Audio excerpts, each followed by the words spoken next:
Good morning, Islam. What am I up to? Same thing as always.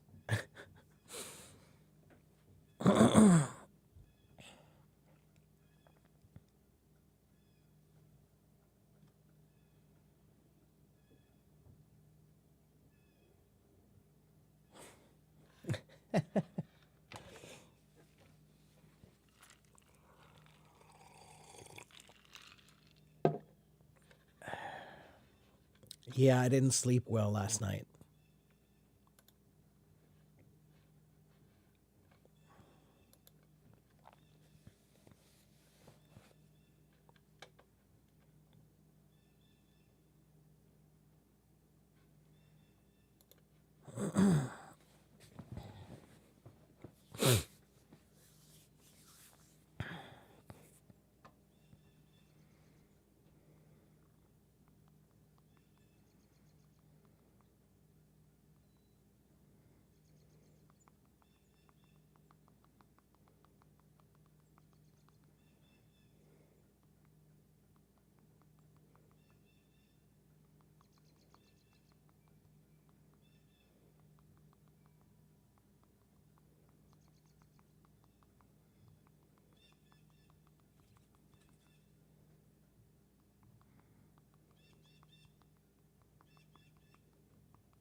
Yeah, Islam, I was too tired and too busy for a voice room yesterday. I'm sorry about that.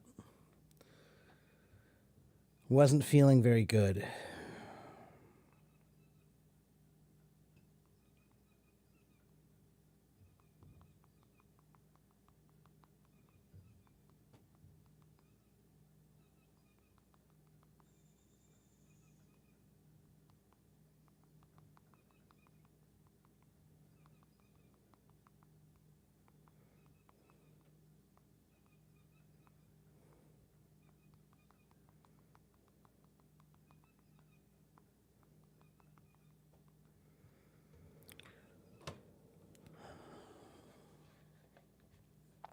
I'm still very tired today, but I'm here.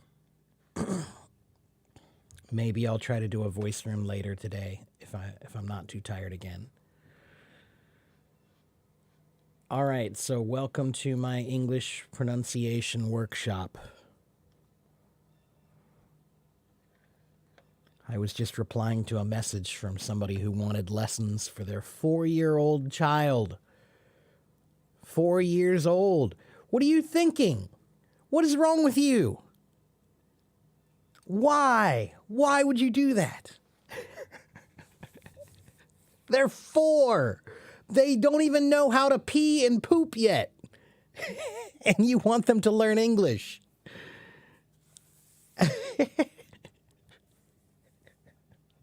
Online, no less. A 4-year-old absolutely cannot learn online lessons. No. That's ridiculous. What are you thinking?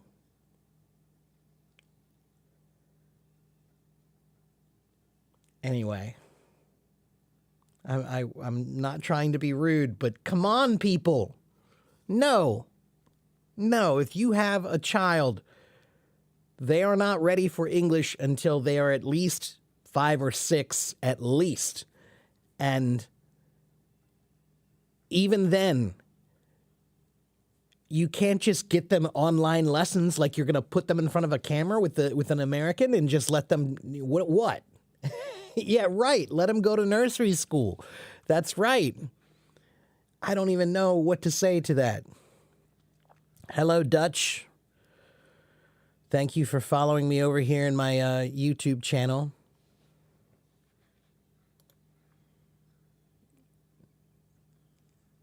Hello, Homa and David and Elif. 4 years old.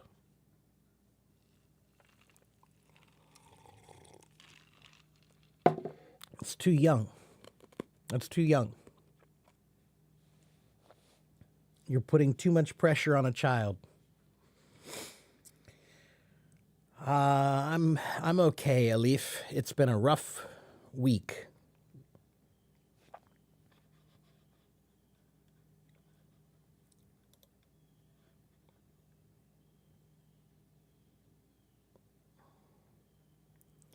So, what are we supposed to be doing here today? If you want to work on your English pronunciation, today is the day. So, if you have problems with your English pronunciation, raise your hand and come on the stage.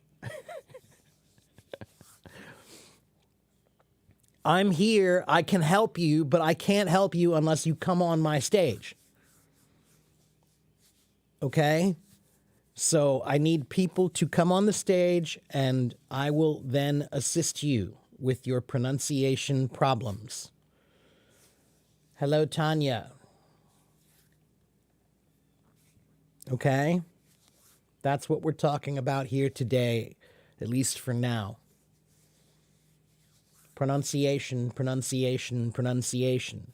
So, in the next 5 minutes, I'm going to have a bunch of people join, and they're going to ask me questions that are not about pronunciation. And you, the first 27 people, 28 people here, you need to do me a favor, and you need to try to tell them that today's class is about English pronunciation questions. Okay?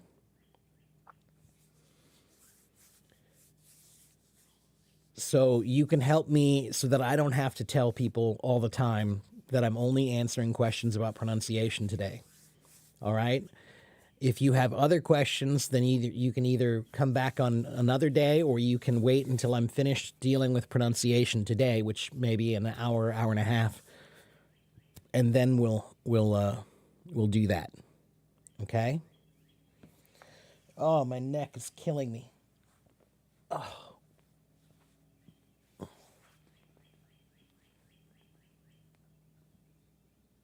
Oh, I really was thinking I should just take a break today, but here I am, nonetheless. Thank you, Islam.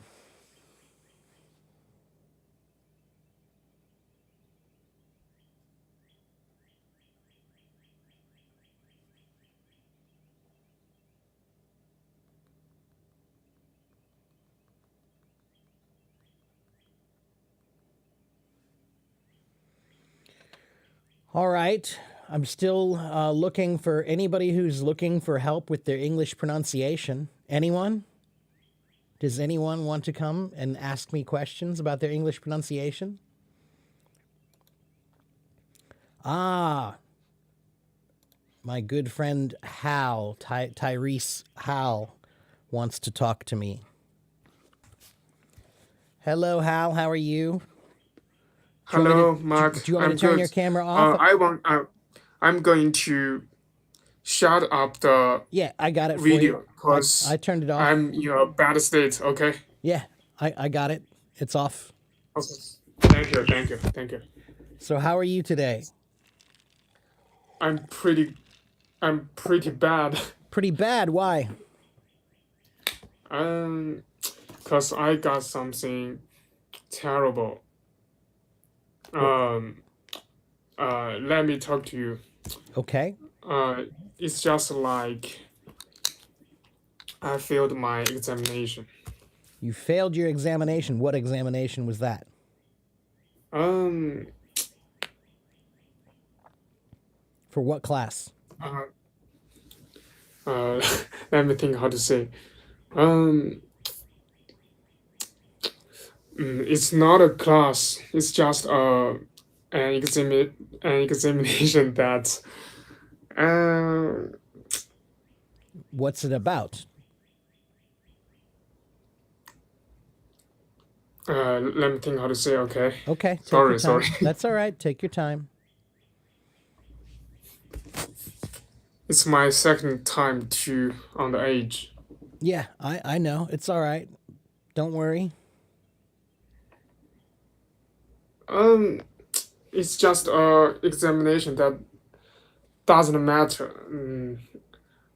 It's not very important, but I feel it, so I just got a little bit sad and upset. Okay. Yeah. So Nothing, is nothing. it Yeah. math, English, engineering? Is it for your job? What exactly are we talking about here? It's about It's a certification. yeah. Certification. Yeah. Okay, for Examination of certification. Yeah. for what? For what kind of certifying about what? 中文怎么说?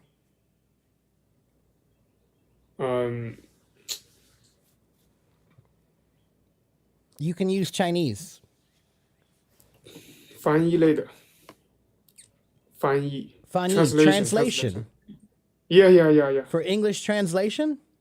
Yeah. Oh, okay. All right. So this was just something that you wanted to do? Yeah. Okay. My All right. major in college is English. Okay. All right. Yeah. So it's not the end of the world, man.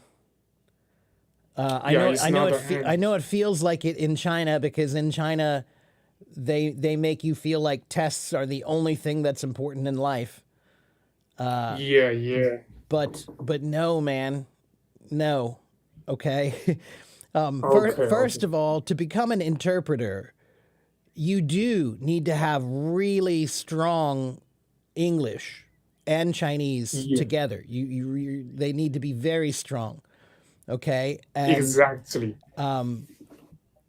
so here's what I would tell you. Relax. You can take it again another time when you're more ready. But now you took it once and now you have a better idea what this test is about.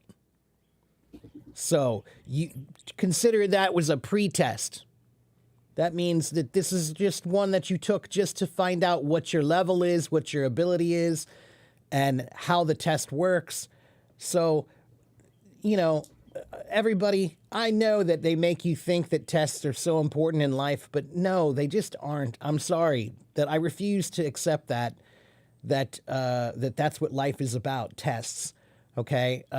Albert Einstein Okay. didn't do so well in some math tests. That doesn't mean he wasn't a genius.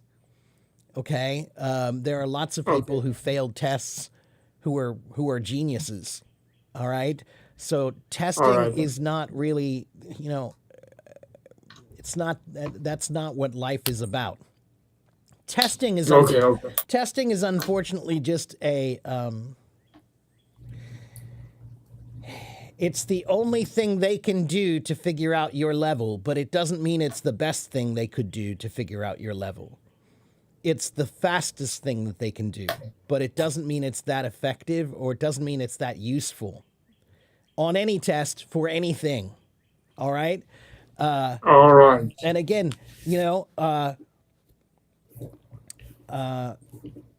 I think you should just consider this to be like a good learning experience, that you got a chance to see what the test was like, and now you know how you can prepare for it better next time.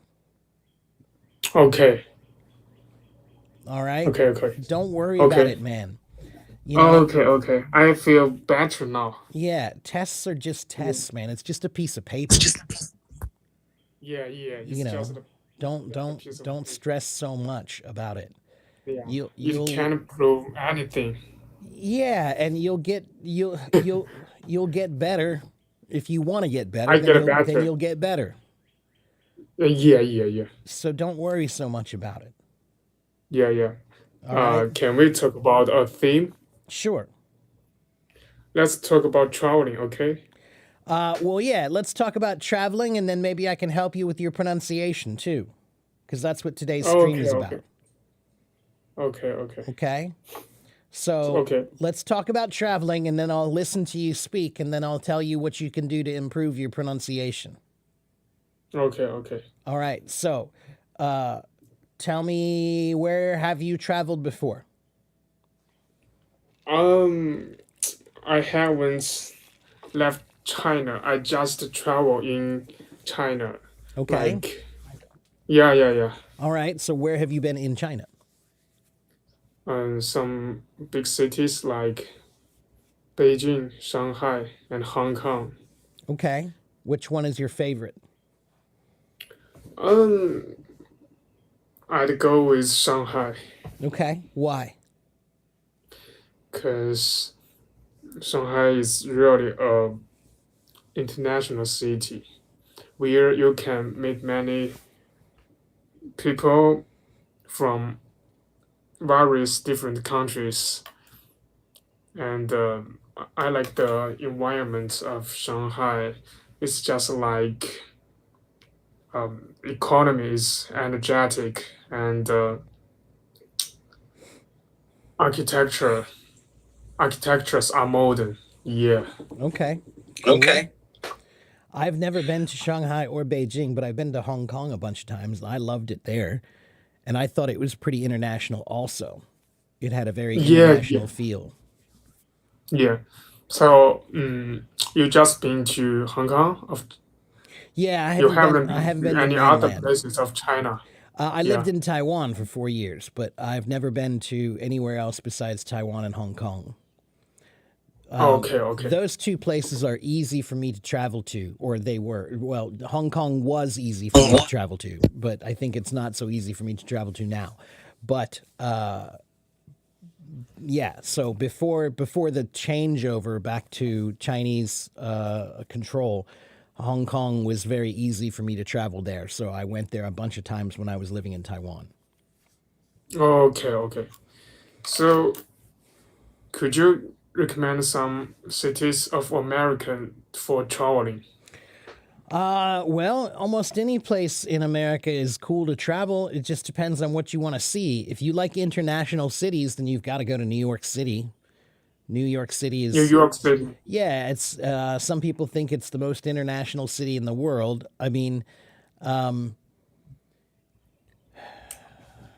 it's a very interesting city.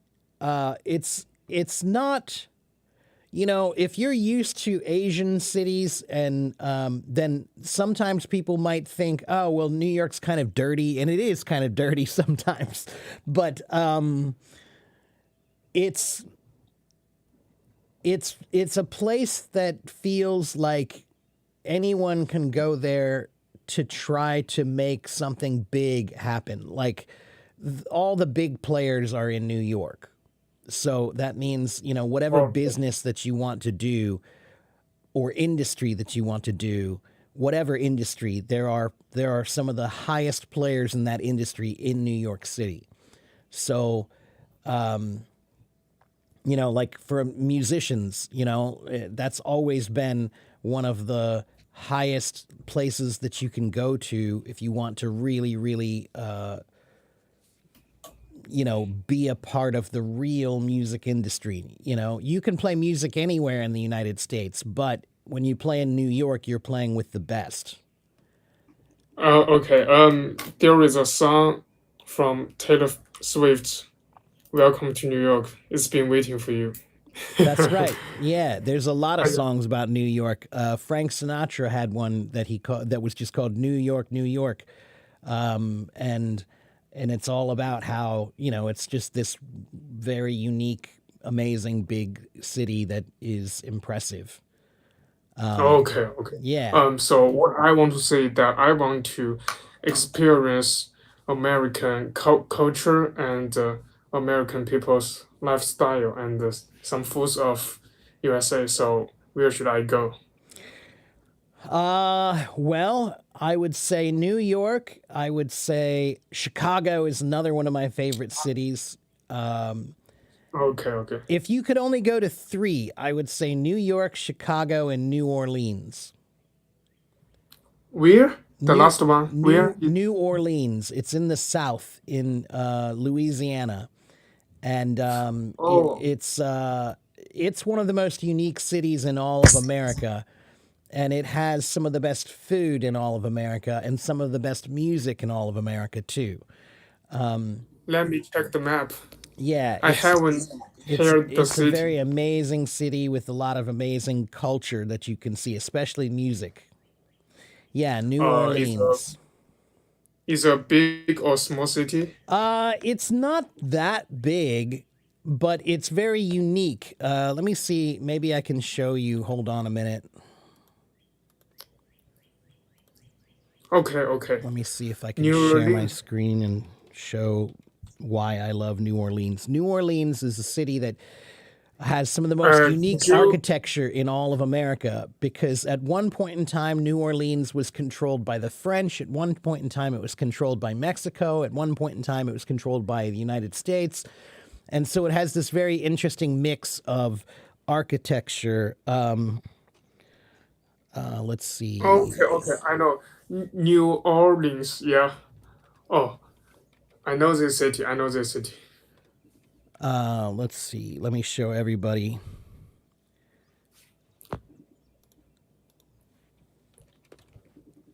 Um. Okay, okay. Okay, yeah, let me see if I can show some pictures here. Let's see.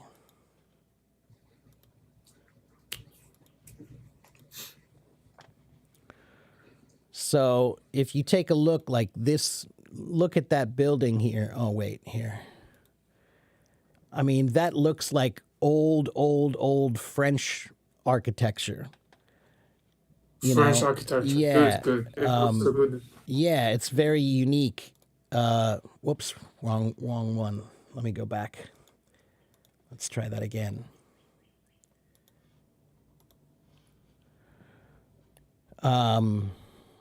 You know, the houses look very different. You know, they're very colorful and they have this beautiful old look to them, this old style to them. It's very unique. Yeah, yeah. And It's let's see, where's my favorite part? And actually, the best part of New Orleans is the music. They have street musicians, people who perform street on music. the street. And I hope you guys can hear this. Let me see if I can show this so you can hear. I'm hoping. Tell me if you can hear this or not. Let's see.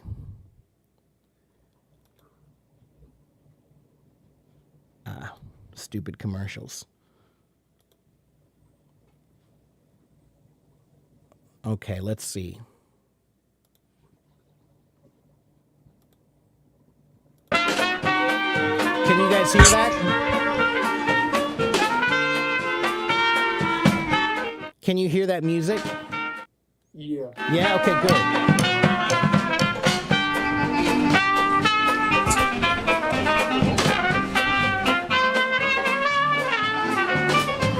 It's a very unique place. Happy music.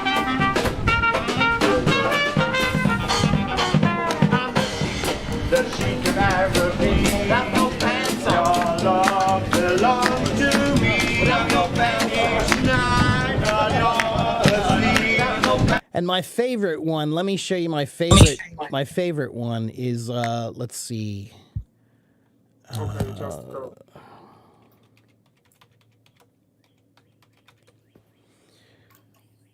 Doreen Ketchens. She's known as the Queen of Clarinet, the Clarinet Queen. She's amazing, absolutely amazing.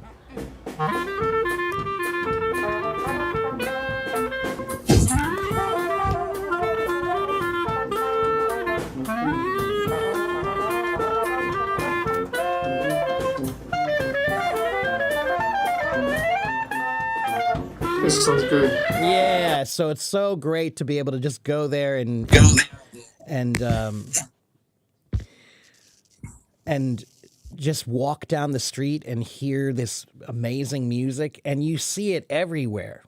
You see it everywhere. Like you can walk down one street and see one band, and walk down another street and see another band, and they're all good and they're all amazing, and it's just such a the atmosphere there is so amazing. And the food is great too. New Orleans food is some of the best food in America, I think. Okay, okay. Yeah, very unique So, style. moreover, so how do you feel about the rest of America, like Los Angeles and San Francisco? San Francisco is. I don't really like San Francisco anymore because I think it's just too stupidly expensive. Stupid expensive means Yeah, crazy expensive. yeah, absolutely. Ridiculous.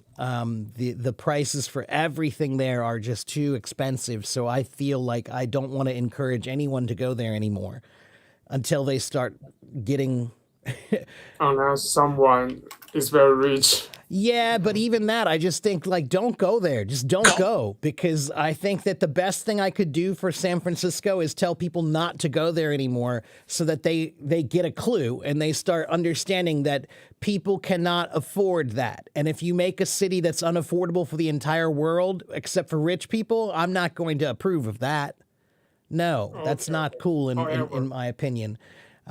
there is a very famous landmark Yeah, called the Golden Golden Gate Gate Bridge. Bridge. Yeah, Yeah, that's yeah, right. yeah, yeah, And yeah. Maybe Athena it's said the San Francisco most is cold famous. even in the summer. That's right, Athena. I remember when I was a boy, my family drove out there, and when we got out there, I thought, "Oh, California, it's going to be warm." And we got out of the car to go look at the Golden Gate Bridge, and it's really, really windy there, and it was so cold. We were so cold with the wind and standing there, and it was just.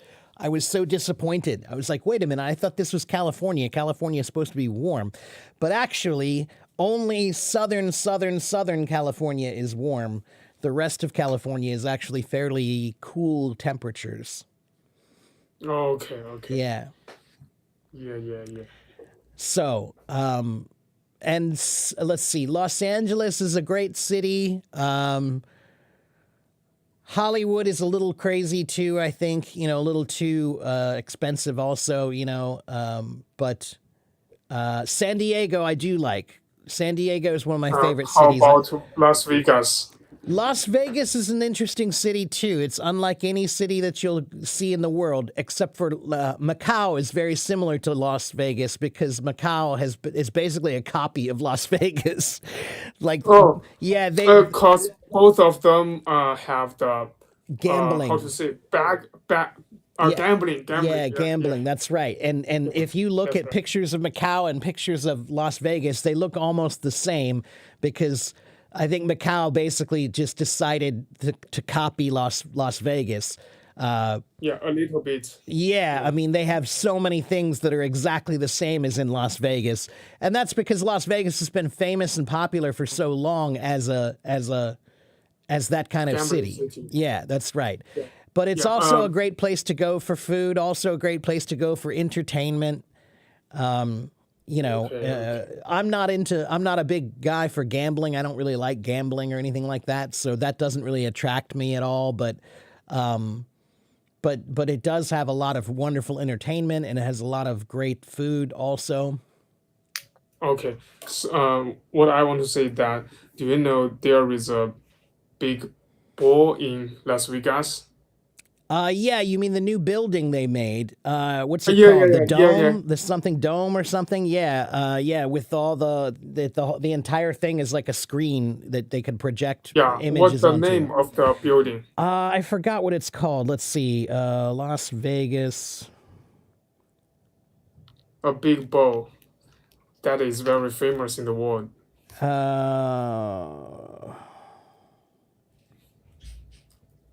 it's called the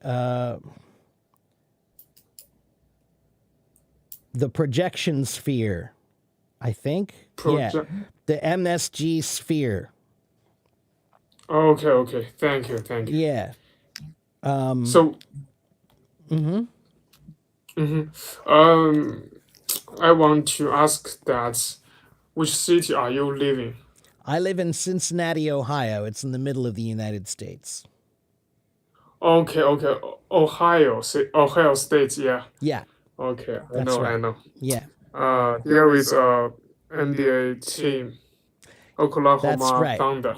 Yeah. The Ohio that we have the Cleveland Cavaliers. Oh, no, no, Yeah, Ohio. Okay, okay. yeah, Cavaliers. Yeah, that's yeah. right. It's the hometown of LeBron. That's right. Yeah. Yeah, yeah. So Stephen was born in Akron. Yeah. Oklahoma. That's right. Yeah. No, So no Oklahoma. oh, Akron, a Oakland. city of Oh, that's right. Yeah, that's right. You're right. Akron. Yeah. Yeah, yeah. So Hal, let's talk about your pronunciation a bit, shall we? Okay, let's go. Okay, so first thing that I want to do is actually not a pronunciation thing with you, but it's more of a suggestion about what we call filler words or nervous words. And this is common for people to do when they learn a new language. If you use some words too many times, it just sounds kind of nervous, right? So, Nervous. yeah, so I've noticed that you say yeah, or okay a bunch of times, and Oh, it's okay. and it's okay. It's kind of your style, but I just think that you should be aware that it kind of sometimes makes you sound a little bit nervous because those are the kinds of things that you say because you're not very confident, right?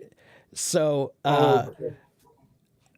you should just be careful and try to be aware of them. That's all. Be aware of them more often. It's like in America, a lot of kids here, when they speak, they'll use the word like too much. So they'll say, well, I was like going to the store and like I couldn't find my money and like, so I looked everywhere and like I was really upset. So like. They're Okay, saying okay. like too much. And it's basically I can because see. they're not relaxed when they're speaking. You mean that when I speak English, I can see many. It's like so much. I Yeah. don't think you do that. No, you don't do that. But that's what American kids often do, and it's the same type of thing that you do. They say the word like too much because they're not confident enough in their speaking, Okay. and so I got it. they I put got the it. word like in there a lot, and it's almost something that they do as a nervous habit, right? Okay. So And you mean it's just like that? that's I right. see so It's a many. similar Yeah, thing yeah, to what yeah. you do. Right. That's exactly right. Yeah. And so Okay. Okay. it just seems a little bit nervous when you do it. And so you should just be aware of that more and try to pay attention to that more, especially if you're trying to do something like an interpreting job, as an interpreter, that's something that I would try to avoid as much as possible. It would be like if I spoke Chinese and I was always saying, like shi shi shi shi shi, shi shi shi shi shi shi shi shi, shi. Like you would say, like, stop, man, stop saying, shi, like, and sometimes I do it too in a way. Like when my students say something correctly, I almost always say, yeah, doi doi doi doi doi. So Yeah. yeah, but I try to be aware of that, somewhat. So that would be the first thing I would suggest to you is just work on that more. And then Hal, your speaking is actually pretty good. You don't sound like you're very your mouth is not as closed as most Chinese people are when they speak English. But that's one thing I talk to Chinese people a lot about is how English is English. a big mouth language. So if you want Yeah, to yeah. sound better speaking English, then You you have to told me open your that. mouth. Yeah, that's right. Yeah. So Yeah. Mouth movement. You told that's me. right, mouth movement. Yeah, and I'm planning on talking to my nephew in the next week or two. My nephew is 17, I think, and he when he speaks, he doesn't move his mouth very much at all, and so he always sounds like he's kind of mumbling. And I Mumbling. want to encourage him. I'm going to try to encourage him to see if he Try can to start. open his mouth. Yeah, I want to give him a lesson about, speaking, how if he wants to speak like that with his friends, then maybe that's okay. But there are some places where that type of speaking won't help him. It won't benefit him. The fact is that language has power. And if you speak well, then people will listen to you more. So learning how to speak properly is a good way to get power. But if you don't speak properly, people won't listen to you and you lose power. So that's something just to think about, okay? But I mean, really, Okay. your pronunciation is not too bad. So Okay. I think that I think you just need to work on that big mouth thing that we talked about last time more, and focus on your vowel sounds more. Okay, What value sounds? your vowels, A, E, I, O, U. Yeah, the A, E, I, O, Oh, U okay. sounds, right? And Okay. I can't remember. Did I teach you about my Bopa Mofa system? Yeah, you teach me. Yeah. Okay. So that's what I would work on with that. Is work on that system that I told you about last time more. Okay. Okay. So how, again, forget about your tests. Don't worry about your tests. Tests are, tests come, tests go. Learn from what the mistakes you made. But, I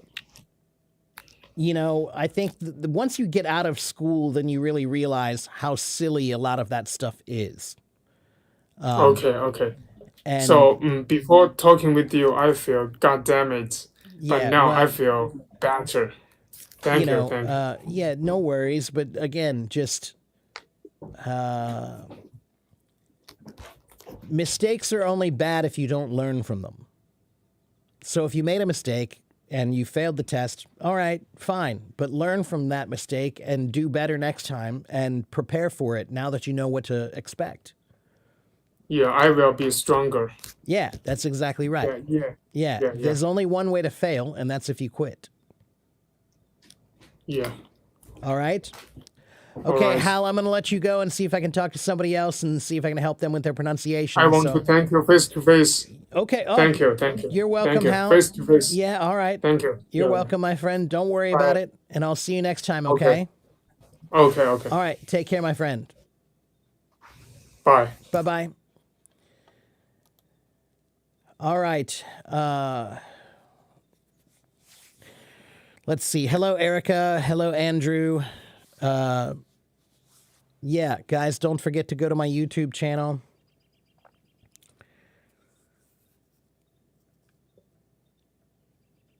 All right. Who else wants help with their pronunciation? Okay, let's see. How about let's talk to An. Hello, An. Hello, teacher Mark. How are you? I'm good. I'm having yogurt. Oh, yum. Sounds good. Yeah. So Where how are you can from? I'm from Cincinnati, Ohio. Ohio. Xin chào.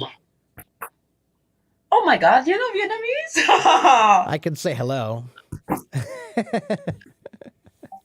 那你会说中文吗？我会说。你真的 ？Oh my goodness！你在跟我说中文是吧？我自己学中文，所以我的中文，我觉得就是还好啊。我也是自己学的，但是我已经得到了。OK。 Okay, Okay. so tell me what are your questions about pronunciation today? Do you have any questions for me about pronunciation?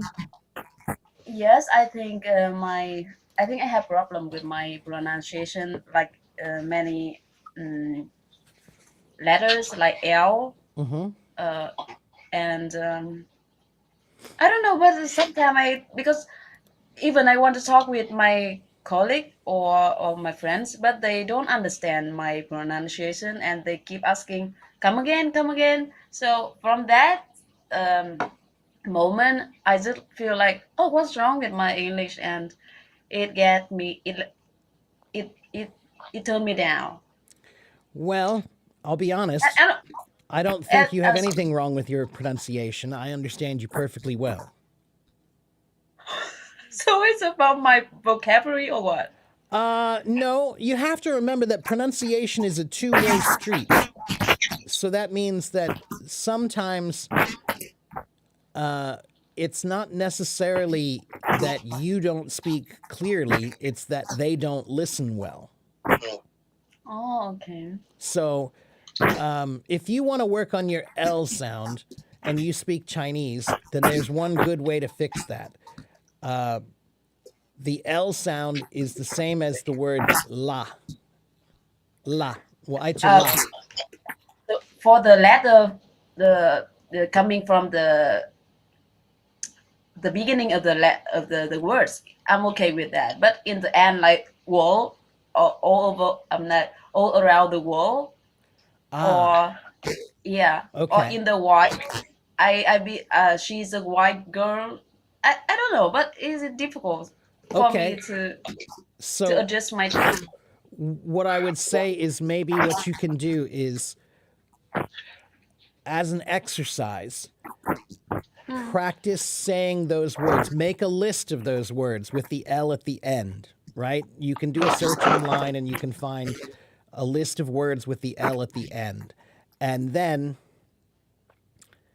practice saying them and add the la at the end. So if you say the word girl, and I know that that's not correct, but that's just to teach your tongue what to do, right? So it's just an exercise. And then after you learn how to get your tongue in the right position, then we'll cut that off. So it's just a technique to learn how to get. If you can say the la properly, then all you need to do is put that at the end of everything and get your tongue to learn how to say girl, la, right? So, And yeah. and then after you get comfortable with that, then you'll take the and we'll cut it off, right? And then your tongue should feel like it knows what to do now. Understand? Yeah, I wish my tongue could become better, and she's much more intelligent than her master. But Because again, sometimes my tongue just listen to me. well, but again, there's nothing wrong with your pronunciation. Your pronunciation is fine. Do you have a Vietnamese accent? Yeah, you do, but it's not unclear at all. Yeah. I mean, I don't care much about my accent because, of course, I know that I'm foreigner, but I just want to speak clearly with the people and they can understand me well. That's it. Yeah. Well, if the truth of the matter is when I hear you speak, I think that you speak fine. So I think that if somebody can't understand you, I would say, "What's wrong with you?" like, I understand her fine. Why can't you understand her? You make my day. You make my Yeah. day. No, really, I don't think anybody will have I can't imagine anyone really not being able to understand you. It seems like your English is quite good. So, all right, it's a problem with my pronunciation, and I will practice. I will keep practicing the L. Yeah. And maybe, I see the comments here. Many people want to follow you, and they want to on stage. Should I give the chance to Well, another one? let me give one more tip, which is there is one common problem that happens for Vietnamese people when they're speaking any new language. Vietnamese is a very short and sharp sounding language, right? So the words are very short and sharp. So one of the most common problems that I hear from Vietnamese people when they speak English is that they don't say the end of the words completely or properly. Sometimes they cut them off altogether. And I hear it often, very often. And it's just because of one simple fact. The rhythm of Vietnamese language is very different than the rhythm of English language. And what Oh, you should do is think about singing. When you singing. sing, it's not short and sharp. Just like Chinese people, when they sing Chinese, there's no tones anymore. They don't use the tones. The tones are gone when they sing, right? So same thing with Vietnamese. When Vietnamese sing, it's not short and sharp anymore. It's long and flowing. So if you think about your words more like you're singing, then you'll pronounce the entire word and you won't cut off the ends. Now, you don't do that. I haven't noticed you do that at all, but you should just be aware that that's a very common problem for Vietnamese people when they're speaking English. They often ending. cut the ends of the words off. All right. Okay, thank you, But you're Teacher fine. Mark. You don't need to worry about that too much at all. Just be aware of it.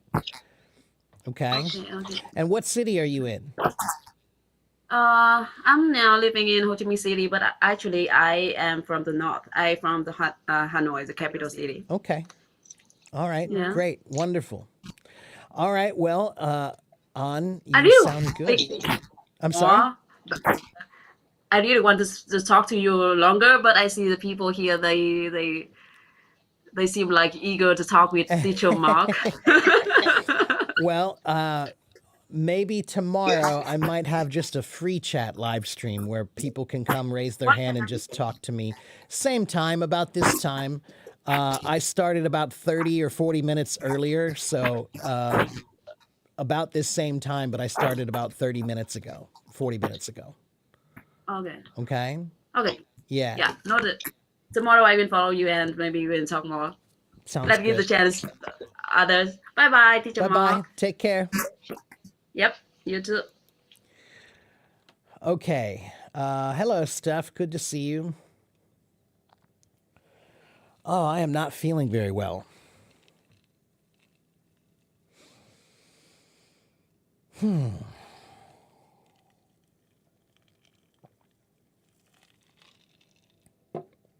Okay. Let's see. Who else can I talk to? Let me talk to Sophia. Oh, hello, Teacher Mark. Hello, Sophia. How are I'm you? so excited. Well, Oh, I'm fine. wow. I'm flattered that you're excited. So, Yes, how can I help it's you been with my your first time. pronunciation today? Do you have any questions for me about pronunciation? Yes, I have. Okay. I find that when I read some scientific essays, such as an essay about medicine, and I think my pronunciation becomes strange. Yeah. For example, I can read an essay for you now. Okay. Yeah, for example, esophageal cancer is the seventh most prevalent malignant tumor and the sixth leading cause of death worldwide. Esophageal squamous cell cancer is the predominant histological subtype in China. Definitive chemotherapy is the standard treatment for patients with locally advanced and resectable esophageal cancer. Okay. So that wasn't bad, but you're right. Medical English can be very difficult because the words in medical English are difficult words, first of all. And second of all, almost all medical English words come from Latin or Greek. So like the word Yeah. malignant, you said the word malignant in there. And what is malignant? It means that it's a tumor that's dangerous for you. It can hurt you, right? Yeah. And the word Yes. any word in English that has the letters M-A-L, or not every word, but many words in English that have the letters M-A-L. M-A-L in Latin means bad. So, for example, Yes. malignant or malfunction, malformed, malaise, all of those words mean something bad, right? And Oh, yeah. Yes. so there are lots of English words. You said histological and chemotherapy or chemo something, So yeah, those are words that you should just, this is about medical vocabulary. And really, you just need to spend some time practicing, one, knowing what medical vocabulary words you need, and then practicing how to say them, what the proper pronunciation Okay. is. Send me a private message because I have a book that maybe I can give you that's about medical vocabulary that might help you. Wow, And that's great. then Thank you so much. you're welcome. And then you just need to spend some time practicing them and maybe go online. And sometimes you might need to check your pronunciation by just, type in the word and pronunciation. And, if it's Google or whatever you use, they should have a recording in American English and British English that you can listen to and just hear what the proper pronunciation of that word is. Some of those words are long, difficult words, and they might not be very obvious as to how they should be properly pronounced. Like chemotherapy is spelled with a CH. So some people might think it should be chemotherapy, but it's not, it's chemotherapy, right? Yes. So, yeah, but this is just about medical words, and almost all medical words, etymologically, they come from Latin or Greek. Yeah. Okay, I wonder if there is any wrong with my intonation or pronunciation, because I think my accent is mixed with American English, British English, and maybe Chinese. Yeah, is there? I hear the American and the Chinese. I don't hear too much British accent in your pronunciation, which is fine. I have heard that before. I have heard some Chinese people who clearly they've been learning half British and half American, and so when they speak, they kind of have this very interesting mix of British American English, which is pretty cool, I think, but it's just interesting how that happens. But your pronunciation is actually quite good for the one reason that I always talk about, which is that the secret of pronouncing American English well is to move your mouth more, make your mouth bigger. Chinese is a small mouth language. Bigger. English is a big mouth language. So the vowels are the secret, right? So that's why when we have the word mumble, what does mumble mean? It means you're talking not very clearly because you're not moving your mouth very much. So if I talk like this, hello, Sophia, my name is Teacher Mark. Nice to meet you. I'm mumbling right now. You can kind of understand me, but it's not that clear because I'm not moving my mouth very much. But if I move my mouth like this, then suddenly it's like, boom, it's very clear because I'm exaggerating my mouth movements and I'm moving them a lot, right? And it's mostly about the vowel sounds, right? So I'll teach you very quickly. When I was learning Chinese, I learned bapa muffa, right? And so I thought, wow, that's a really cool system for learning Chinese pronunciation, and what it should sound like properly. So I decided to kind of create my own version of that for English. And what I do is I take the vowel sounds, A, E, I, O, U, and A, E, I, O, and then I add the consonants to them. So, for example, B, B, B, ba, ba, ba, baby by bo boo, C C C ka ka ka, K K kai ko ku, D D D da da da, day di di do do. And you can go through all of the different sounds by putting just the sound in front of the vowel. Or if it's the short vowel sounds, it's ba ba ba ba ba, ka ka ki ka ka, da da di da da, fa fa fi fa fa. Not only is this a really great way to learn the proper pronunciation of every English sound, but it's also a good mouth warm-up to get your mouth moving, right? These are the kinds of things that actors do before they go. Actors and broadcasters, if you're like a news person or a radio person, before you have to go on, your mouth those are muscles, right? And just like when you have to work out, you have to warm up first, right? And so if you want to pronounce things well, this is not that uncommon. Before they turn the camera on, maybe the news person, they'll be saying Peter Piper picked a peck of pickled peppers, or they'll be doing some kind of a, la la la la la, trying to get their mouth moving to get it ready so that they can speak well when they want to, right? So these tricks that I'm teaching you are actually not from English, but from acting. Yeah, that's a good idea. Yeah, because actors, when you're on a stage, and I don't mean movie acting, I mean stage acting. If you're on a stage, they don't often have microphones. So, when I was 15, I took an acting class and they told us, if your grandma came to see you in the performance and she's sitting in the back of the room, and it's a big room with a lot of people, and there are no microphones, you cannot walk on the stage and say, to be or not to be, that is the question. No, you have to say, to be or not to be, that is the question, right? You have to move your mouth and really project your voice so that people can hear you. And all I'm doing is teaching you to speak like an actor. Yeah. Okay, that's really a good idea. Yeah, I got it. All right. Good. Thank you for sharing that. You're welcome. And again, you don't have too much to worry about, because actually when you speak English, your mouth moves more open than most Chinese people do. So that's good. Oh, really? Yeah, definitely. Okay, thank you. You're welcome. No Yeah, problem. actually, this is the first time I use this application. Oh, really? Wow. Well, then you got Yeah. lucky. Yeah. Yeah, I'm so lucky. So that's why I was so exciting.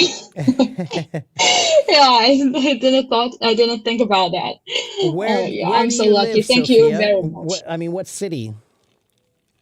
I live in China, Shandong province, Okay. What city in Shandong? Tai'an right now. Ah, okay. And what do you do? Are you in I am medicine? a postgraduate student, Ah, and I'm preparing for an interview. Yeah, so okay. I was In practicing medicine my spoken or English. what? Yeah, I study. I major in clinical medicine. Oh, okay. Great. Well, then, yeah, send me a message, because I have at least one book for you. Wow, that's great. Thank you so much. No problem. No problem. All right. Well, Sophia, again, your pronunciation's pretty darn good, so don't worry too much about it. But, medical English, that's difficult for even native speakers. So Oh, don't, okay. don't stress about it. You just need to practice it. Those words are difficult Okay. words. No matter who's speaking them, those are difficult words. Okay? Okay. Thank you for encouragement. That's what I'm here for. All right. Well, Sophia, I'm going to let you go, and I'm going to see if I can help somebody else. But thank you for coming Okay. on my stage, and I'll see you next time. Make sure you follow my YouTube also, okay? Okay. All right. Okay. Take care. Of course. I'm Bye-bye. following. Bye. All right. Let's see. Hello, Amar Gassam. Hello. Good morning, Miguel. Dutch has no face. Well, that must be hard to get through life. Hello, Ulrich. Hello, Nate. Good to see you again. Aw, Athena, you're so sweet.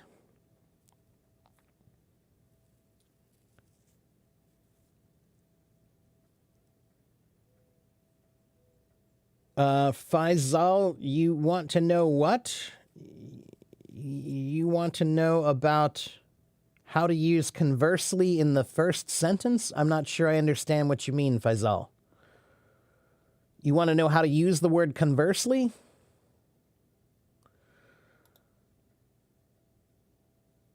Am I fighting a cold? No, I don't know what's wrong with me. I did not sleep well last night at all, so that's probably most of it. I've been fighting insomnia for a few, I don't know, at least more than a month, maybe 2 months. And it was getting better. It was a lot better. I got some herbs and some supplements, and I've been taking them, and it was helping a lot. But last night I was not. It didn't work, and so I did not sleep well last night. And now I just don't feel very comfortable right now. But That's life. You get through it. Okay.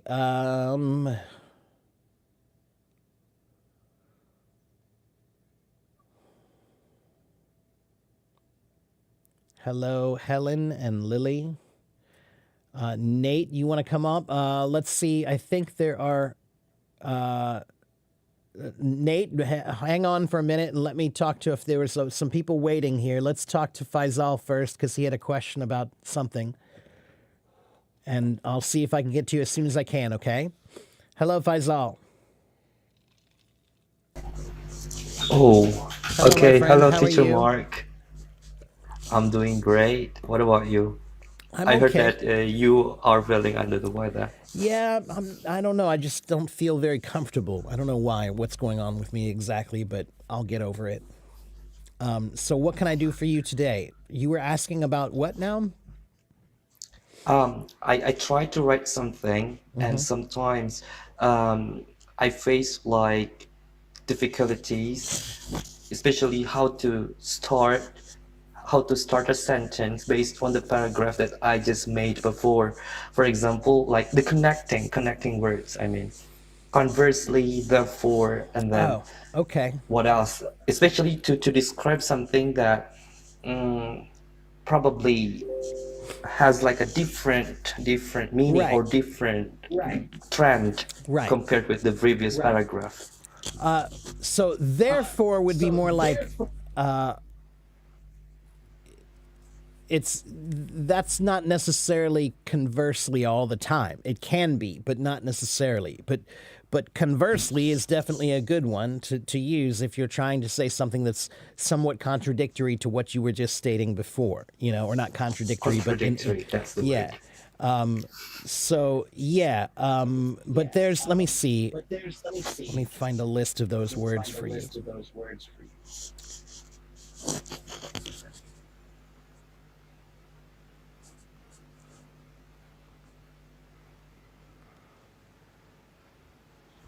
So you can say things like consequently, for this reason. Consequently, Yeah. Hence, accordingly. hence, Yeah. So please kindly give me a time there to are a write it. bunch of them here. No. I'll tell you what I can do is I think there's a link here. Oh, Yeah, okay. here's a good one Nice. here. Yeah, this is a great link that I'll give you that has a whole bunch of them, and they have ones for illustration. So for illustration, you could say thus, for example, for instance, namely, to illustrate, in other words, in particular. For contrast, like you were talking about, on the contrary, contrarily, notwithstanding, but, however, nevertheless, in spite of, or if you want to say something additionally, you can say, and in addition to, furthermore, moreover, besides, than, to, also. Or if you're talking about time, you can say after, afterward, before, then, once, next, last. There are lots of these here. Is there, Mr. Mark, is there any information for me which word that I can use for the first sentence and which word that I can use in the middle of sentence? Because sometimes I got like a review from the reviewers. I used wrong connecting words, and then makes like my essay becomes really how to call it, it's not organized, it's not well organized, Okay. because sometimes it's tough for me to use the connecting words Are you in able my to use essay. ChatGPT? ChatGPT, I think I need to install it, but currently I don't install it in my laptop. I would suggest that you do because ChatGPT is perfect for things like that, grammar problems, right? You can type in your essay into ChatGPT and ask it to, check your connecting words or check your organization or, don't ask it to rewrite anything. Just ask it to suggest corrections. or suggest organizational differences, things like that. If you're writing for yourself, then you can ask it to correct some things. But if you're doing it for school, I would say don't let it correct anything or change anything. Just tell it to tell you what you did wrong, or tell it to tell you suggestions on how it can be better. Okay? So this is the link that you need. This is a good link for everybody if you're trying to write this kind of stuff. It's a PDF from what is it? Let me see, which university was that from? UCF. Yeah, Okay. UCF, which is whatever. But yeah, anyways, it's one from a university, so you can trust that it's accurate and good. San Francisco. There you go. There you go. So, yeah. And I'm sure there are dozens of those online like that. Okay. But I think that, unless you have somebody to read your stuff, that's what we do is when we write something, I'll give it to one of my friends or colleagues or co-students or whatever and ask them to, read it and say, well, does this make sense to you or do you think this is okay? But if you don't have access to that easily, then the next best thing is to use ChatGPT for the exact same purpose. And just ask it to check your organization and check your connecting words and suggest possible revisions. Another thing, my problem is how to use the word. Sometimes I use the word wrongly. I mean, the word has like negative meaning, but I use it for the positive thing. Can you give For me a suggestion? example, Yeah, give me an example. for example, you said that if you say something mumbly, well, if I'm mumbling, you will not hear clearly. But if I use this kind of pronunciation, I'm having like exaggerating. You say it that way to someone before, right? I tried to find out exaggerating. What's that? That's a new word for me. And then when I try to translate it, it's like to make something extra, Yeah, right? In my translation Indonesian, it's like a negative thing to add something in a negative way. But again, this is the Google Translate. I yeah. cannot You can't trust fully that. yeah, I cannot fully trust to this kind of tools, right? Right. So Do if you you're have not any sure how to do suggestion it, for me? yeah, absolutely. What you should do is you need to type in the word and then type in example sentences. So then you'll see Okay. exaggeration, and you'll just type in exaggeration, example sentences, or exaggerate, example sentences. And then you can read a bunch of sentences from people who use that word, and you'll see how many different ways it can be used.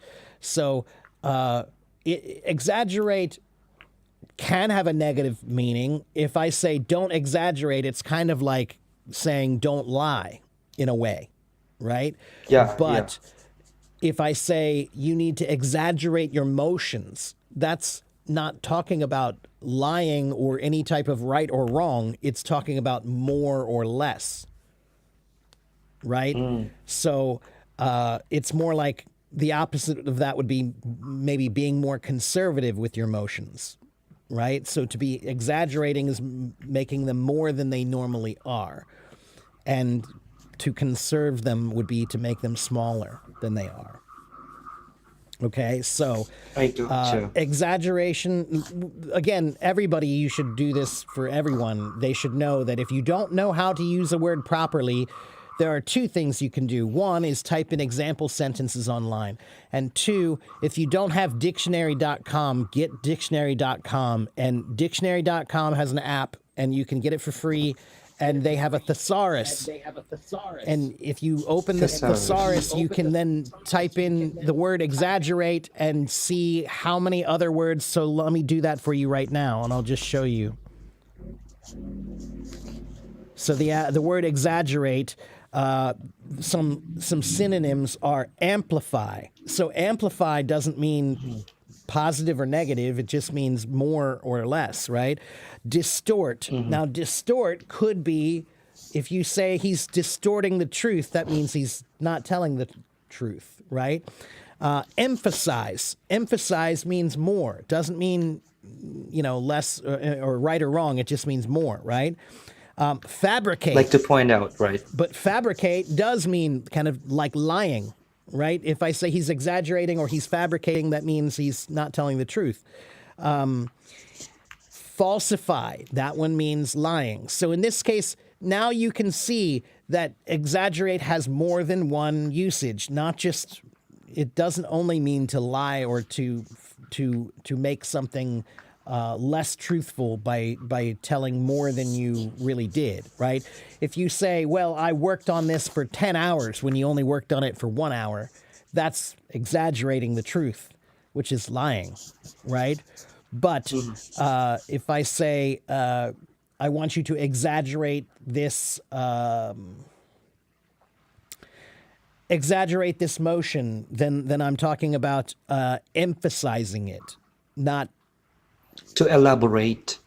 elaborate would be more like to, well, you could use it in that way. Exaggeration for elaboration. Elaboration is more like continuing to say more. Someone doesn't understand clearly, so you'll say, can you elaborate? That means, can you explain further so that I can get a better understanding, right?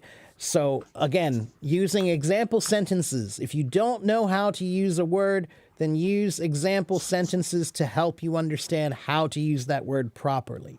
And then use a thesaurus. Okay? Thesaurus.com. It's free. Okay? So it will generate the synonym of the word. Yeah. Every word. Yeah. That's the one I use. I have it on my phone, and I use that every day, all the time. I use it. Both the dictionary and the thesaurus. That's what I use for my dictionary. I don't usually use a dictionary very often, but I use the thesaurus all the time. It's a great way to improve your vocabulary. It's a great way to understand the words better. Yeah. To contextualize the word. Exactly. Yeah, to see all the possible ways. And they also do have the antonyms also, right? So they have the opposite words too, right? And when you look at the definition, it does have, I think, some examples. Do they have examples? Oh, if you buy the app, then they have example sentences too, right? So this is one that, I don't always recommend people buying every app, but this one might be worth the money, They have, if you buy the app, then they have example sentences. They can tell you about the grammar. There are rhymes. Like if you need rhyming words for that, they'll suggest rhyming words. Limes. Yeah. What's limes? Rhyme. A rhyme. Like. Rhymes. Yeah. Like Bob. Like a song. Yeah, that's right. Bob, Tob, Knob, Shob, Lob. Those are all rhyming sounds, right? Anyway, but the app by itself is free. So let's see. They said as a transitive verb, if you exaggerate, you indicate that something is, for example, worse or more important than it really is. He thinks I'm exaggerating. If something exaggerates a situation, quality or feature, it makes the situation, quality, or feature appear greater or more obvious or more important than it really is. So again, the two ways to use it are either in a way that's lying, essentially lying, or just amplifying. Okay? Gotcha. And all three of those features are free on the app. I see. Okay? I tried to download it. Thank you for the recommendation. You're welcome. Yeah, I mean, that's, again, a thesaurus is such a really important tool for anybody who's learning English to improve your vocabulary. You can type in one word that you know, and you'll see dozens of words that you might not know that are related. That might be the exact same meaning or slightly in the same ballpark, right? We call that in the ballpark, which means, in their neighborhood, right? They're cousins. Yeah. Okay? Especially when we are trying to write something, because Absolutely. Many people have a problem to write the same word in the essay. That's exactly especially right. for someone as the second speaker of English. That's exactly Thesaurus right. would be beneficial. That's exactly right. Yeah. And I got my first thesaurus when I was, like 9 or 10, and I still have it. And I remember I loved that God. book. It was a thesaurus for kids, and I remember thinking like, "Oh wow, this is awesome! I can, You read it when you were 9. yeah, because even when you're 9, you have to write things in class, and you don't want to use the same word all the time, right? And so see. you'll search for a different word. And here, look, I'll show you. I think I have it right over here.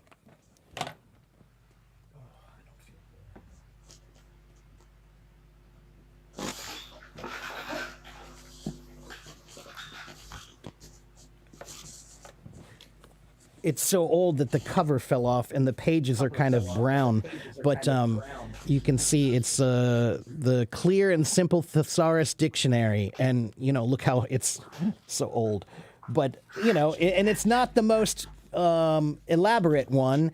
It's a fairly simple one. So if you have the word art, drawing, painting, Art. sculpture, design, work, composition, masterpiece, skill, knack, craft, or technique. So this is actually still a very good thesaurus by any means. And I used this all the time when I was a kid. A thesaurus It's still is a really actual. yeah. This is the one that I used. Yeah, and really for vocabulary, it's a very important tool. Let me write it for everybody. Thesaurus.com. It's a website and an app, but it's a free app, so just get the app and put it on your phone. If you're learning English, get the app. It's one app that has 2 features. So it's dictionary.com and thesaurus.com together. It's one app that you get. If you get dictionary.com, it has the thesaurus in it. Okay? Yeah. I see. All right. And again, Faisal, your pronunciation is great, so you don't need to worry too much about that at all. Yeah. Thank so you don't very worry. much. But again, the pronunciation just mixed because I'm surrounded by someone from the US at work and also from the Britain. That's the reason probably my yeah, a pronunciation little bit. is mixed. But that's okay, because again, I've heard it fairly often in Asia, Southeast Asia. There's lots of people who they've been learning in China. There's lots of people who've been learning half British, half American English. So they have that mix. But it doesn't really matter. You have to remember, English is still just one language.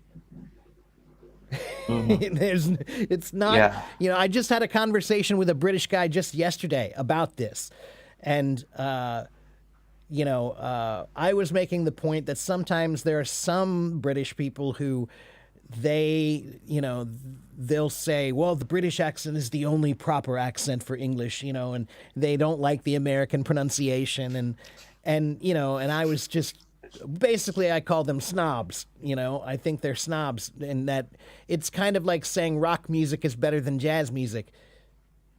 You can't compare them. They're different. Oh, that's a new word. Snobs. A snob means somebody who they think they're better than everybody. Yeah, a snob. To be snobby. Ego. They have like a they're higher condescending. ego. That's right. Yeah. And there are occasional people like that who do that. I've never heard any Americans say that the American accent is the only proper accent, but I have heard British people say that about Americans often. So, and it's just silly. It's a silly argument to have. And he agreed with me. This guy, Robbie, who's British, he was saying like, yeah, look, whatever pronunciation you want to use is fine. And it's funny because people almost treat British English and American English like they're 2 different languages. It's the same language, everybody. It's just a slightly different accent and maybe a few different minor nuances in spelling and in pronunciation. That's it. And some Yeah. slang. But other than that, and even he said, when people say that in England, you should ask them which British pronunciation is the one that's correct, because there are multiple pronunciations in Yeah. England. So which one is the right one? you know, and do they go around talking to those people and telling those people that their pronunciation is wrong also? You know, it's a silly argument. It's just a childish, silly argument to have. Yeah. So yeah. And I have a prediction in the future, probably, if let's say Singaporean accent has been will be, let's say that if Singaporean accent used by many people in the world, probably it's supposed to be like the third accent that well accepted in the world, and many people will call it as another accent of English that can be used. A Singaporean Probably. accent? Yeah. For example, if many people use it in the world, let's say a half of the population use this kind of accent, Well, yeah, probably absolutely. this It kind will of become accent will another be, accent, but that's why I think there yeah, will be a new accent. But my prediction is that in the next 50 years, it'll be like your accent. There are a significant number of people in Asia and around the world, but mostly in Asia, who have been learning half British and half American English. So it's kind of this mixed accent. And I think that there's enough of those people that I think it could constitute a new accent, which would be great yeah, because if they did that, it would kind of put an end to this silly argument about which one is right and which one is wrong. You know, now there's a whole single other one. standard. Yeah, that's right. Yeah. All right, Faisal. So thank you for coming on my stage and come back again and see me again at sometime. Okay. Yeah. All right. Take See care, you my next friend. time. I'll see Teacher you. Mark. Bye Bye. bye. Okay, let me answer some questions here. I'm sorry I missed that. Yaroslav, let's see. Are there such situations in the USA where two different people cannot understand each other? Not often, but occasionally. Okay, there are a few places you could go in America where the accents are strong, right? So Yaroslav, I went to Boston once, and when I was in Boston, I needed to take the subway, and I couldn't find where to buy a ticket for the subway, and so I saw a police officer, and I went up and I asked her, you know, where do I get a ticket for the subway? And she said, oh, what you need is a Charlie card. And I was very like, for a minute, I was like, what? Huh? What did she say? And she said, oh, what you need is a trolley card. What you need is a trolley card. A trolley means a train, and that's the card that you buy. But her accent was particularly thick because South Boston, there's definitely a very thick accent in South Boston. They don't say park the car, they say park the car. There's a commercial on TV that's kind of funny that makes fun of that accent. Two ladies are trying to argue about who should take the parking spot that's available. And there's the one woman is yelling at the other woman. She's saying, no, you take the parking spot. And the other girl's saying, no, you take the parking spot. And it's funny, you know, because they're just making fun of that. They're just having fun. They're not making fun. They're having fun with that accent. And then if you go to Texas or Mississippi or Alabama, some of those people, or Georgia, their southern accent is very, very thick also. So if you put those two people together, is it possible that they might have a little trouble understanding each other sometimes? Maybe, but I don't think it's common. I don't think it's common. I wouldn't worry about it too much. Yeah. Yeah. Hello, Miguel.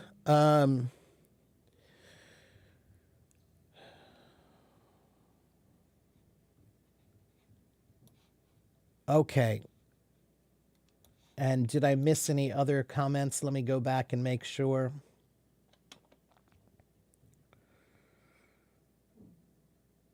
Oh, Nate, you had to leave. That's right. I remember you had something come up.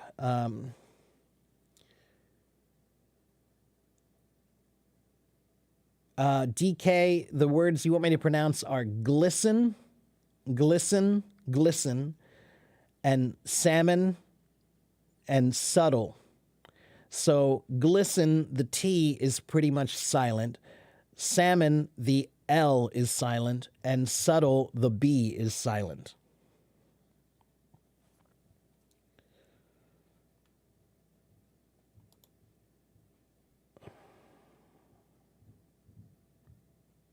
What's the second most used English accent? Well,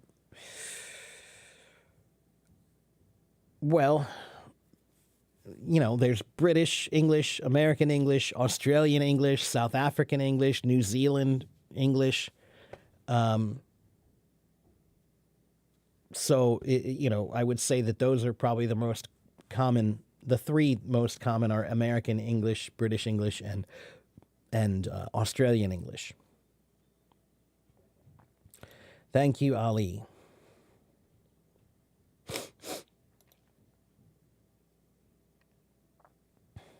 Hello, Gila. How are you? Am I going to play music today? No, for two reasons. One, I don't feel very well, and two, because I've decided to change the way I'm going to do my music here. What I want to do is, instead of playing live on my stream, what I want you to do is I want you to tell me what song you want me to play from your culture, and I will write it down, and then I will record it by myself off the stream.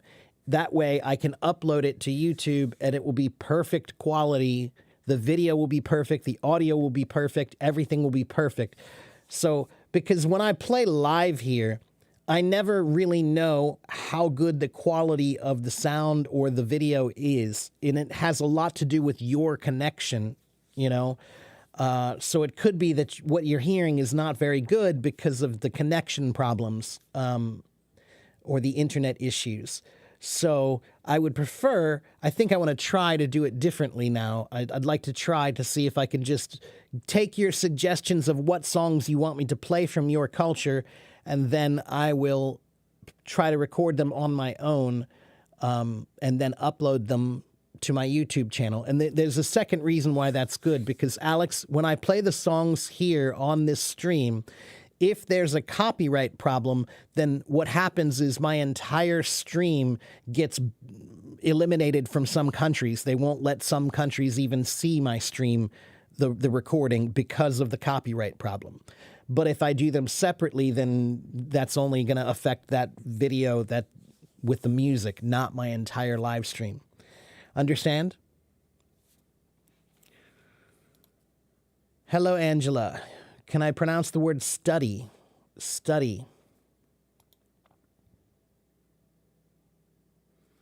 Hello, Kadir. I'm not exactly fit as a fiddle today. I don't feel very good, actually. I don't know how much longer I'm going to be online here because I don't feel very... I just don't feel very good today.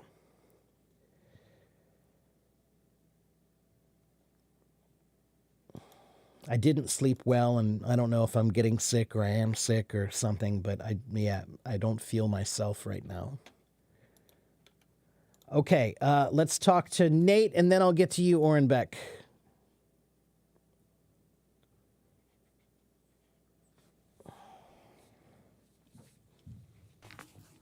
Hello, Nate. Hello, Mark. Let me turn it off for you. It's off. Yeah, I'm on my bed. I understand. So how are you today? What can I do for you?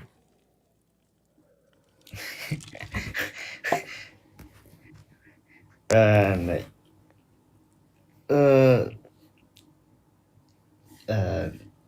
me a joke. Tell you a joke? Yeah.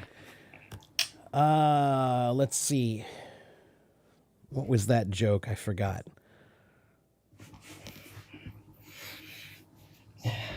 I don't feel very weird.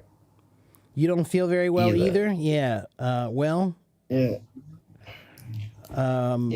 Maybe we're both sick. It was a tiring day. A tiring day? Yeah.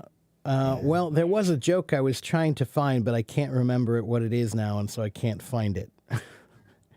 I'm not good at jokes anyway. But yeah, well, what was so tiring about your day today? I went to I ran some errands for my boss. I went to Shanghai. in the morning, then I came back in the afternoon. It's Okay. quite tired, That sounds like a pretty exhausted. long traveling day. Yeah, So, and tomorrow, go ahead. you know what?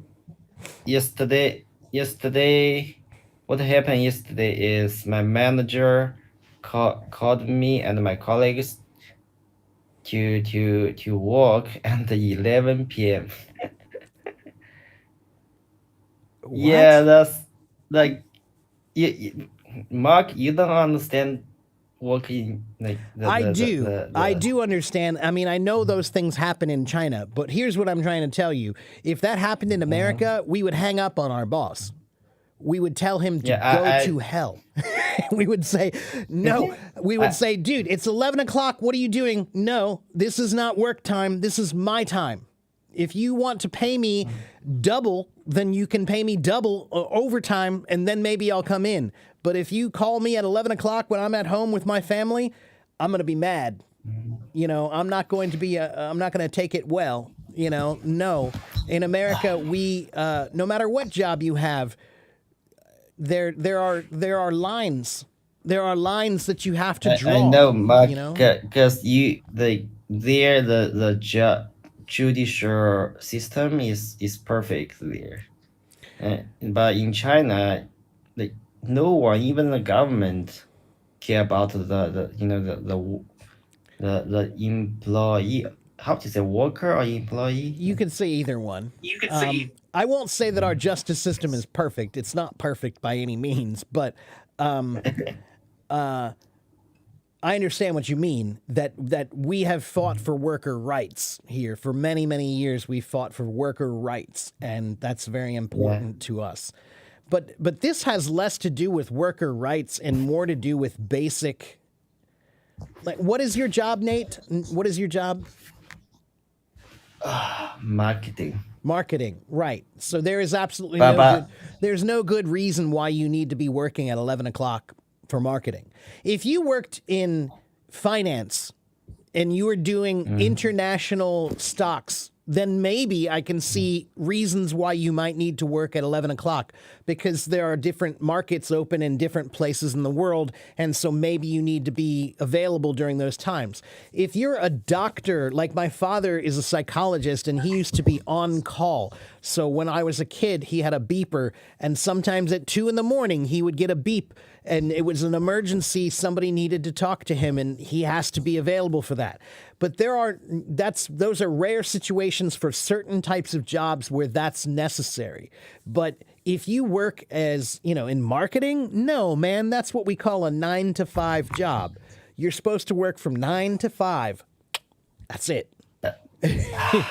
Maybe in an emergency situation, in some sort of very emergency situation, maybe there could be a reason why you might, your boss might call you to do that. But even in an emergency situation, your boss would still probably have to beg you. They would have to say, like, look, I know this is late. This is your free time. This is your family time. But we really, really need you to help us do this now. Can you do this? And they will ask you, can you? They won't say you must. They'll ask you. But I pretend I was sleeping. I didn't answer that call. Then my colleague called me. Did you see? Call me. Ask me. Did you see that the message he sent you? Then we had a call. Say yes, but we all pretend we were sleeping. Good. That's exactly what you should have done. That's exactly what you should have done, in my opinion. What reason did they have to call at 11 o'clock? What reason? Like, to do a PowerPoint. No, absolutely not. Absolutely not. You know what? Like the leaders and the boss and the managers of companies in China, they like torturing people. Yeah. They treat their employee like as slaves, not a human. Like Yeah. for real. Like sometimes I can't put up with it, but I have to keep my job. I understand. But that's the reason why when you do get a boss who's a good boss, you should value them a lot. A good boss and a good landlord. Those are two things I've learned to really truly value. If you have somebody who treats you well, appreciate that, because not everyone does. No, I think that all of you did exactly what you should do, which is pretend you're sleeping. It's 11 o'clock. Yeah. That's I can't. that's My job is not bad, but the people there are not good. So I one side I don't want to lose the job. On the other side, I just sometimes I really want to leave this company, but I can't. Well, here's what I will tell you about working in any job. Two things. One, whatever job you have, no matter where you're working or what you do, the first thing that you need to start doing from day one, as soon as you start working, you need to figure out how you can make yourself uniquely valuable. What can you do to make yourself uniquely valuable to that job? So that if you're uniquely valuable, then you have leverage. You have a little bit of power. If you have some special skill that's yours and yours only, then they won't want to treat you poorly, because if you leave, then they don't have that skill anymore, right? So that's number one, is whatever job you have, the first thing you should do is make a plan for how can I make myself uniquely valuable in this environment. And then the second thing you should do is you should always keep your resume nice and clean, your CV. Keep your resume nice and clean, and always be on the lookout for something better. No matter how good your job is, you should always be looking for a second job, something that you could do just in case that one doesn't work out. And that doesn't mean that you're not loyal. It means that you are loyal to yourself, and that means that's what the way workers should be.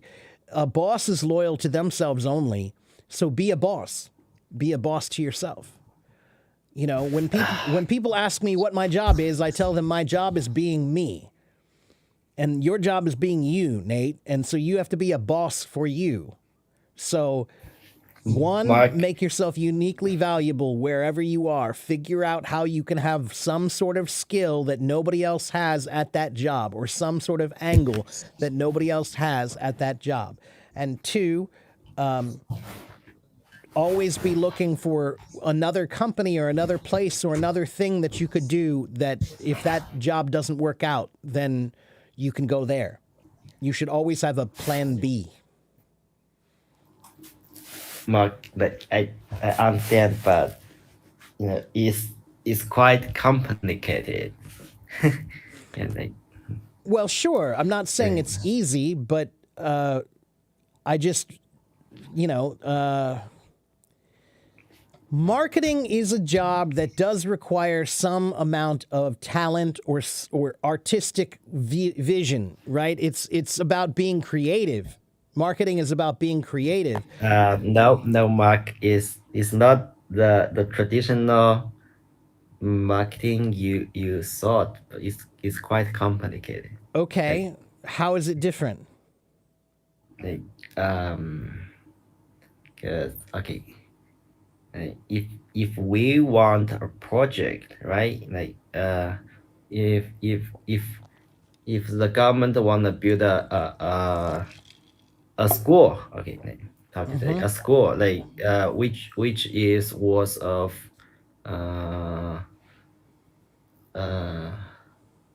like, how do you say that, 3,000 meaning yuan, like, Okay, like, yeah. it's quite, it's a lot, right? Mm-hmm.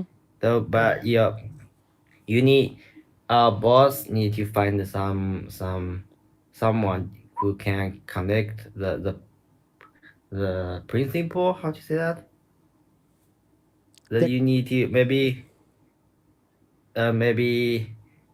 our boss need to find someone to arrange a meeting with the mayor. Like but sometimes we need to have a meeting with the or Yeah, go visit I with understand. someone with The government, power. Like, right? The power, right? the government Okay, is- right. it's quite complicated. So you like I'm nobody to my company. Well, then, what is your just- purpose? What do you do? Like there are lots of lots of paperwork. Paperwork. Like, yeah, we need to do. Well, that's a hard one. That's a hard one. Yeah. Because yeah, like I said, that's the first thing I suggest to anybody is you have to figure out how you can make yourself uniquely valuable. You know, but your job sounds like something that's maybe, you know, if you work at 7-Eleven and you're just working as a convenience store worker, you're not uniquely valuable. You can be replaced very easily anytime by anyone, right? So that's there are some jobs that are like that where, you know, yeah, it's just a paperwork job. So anybody can do that job. And it's, you know, that means, so Nate, then that means you need to think about that. You need to think about your position in life and just think about, okay, is this the kind of job I want to continue to have? Because it's the kind of job where I don't have any, there's no way for me to gain power.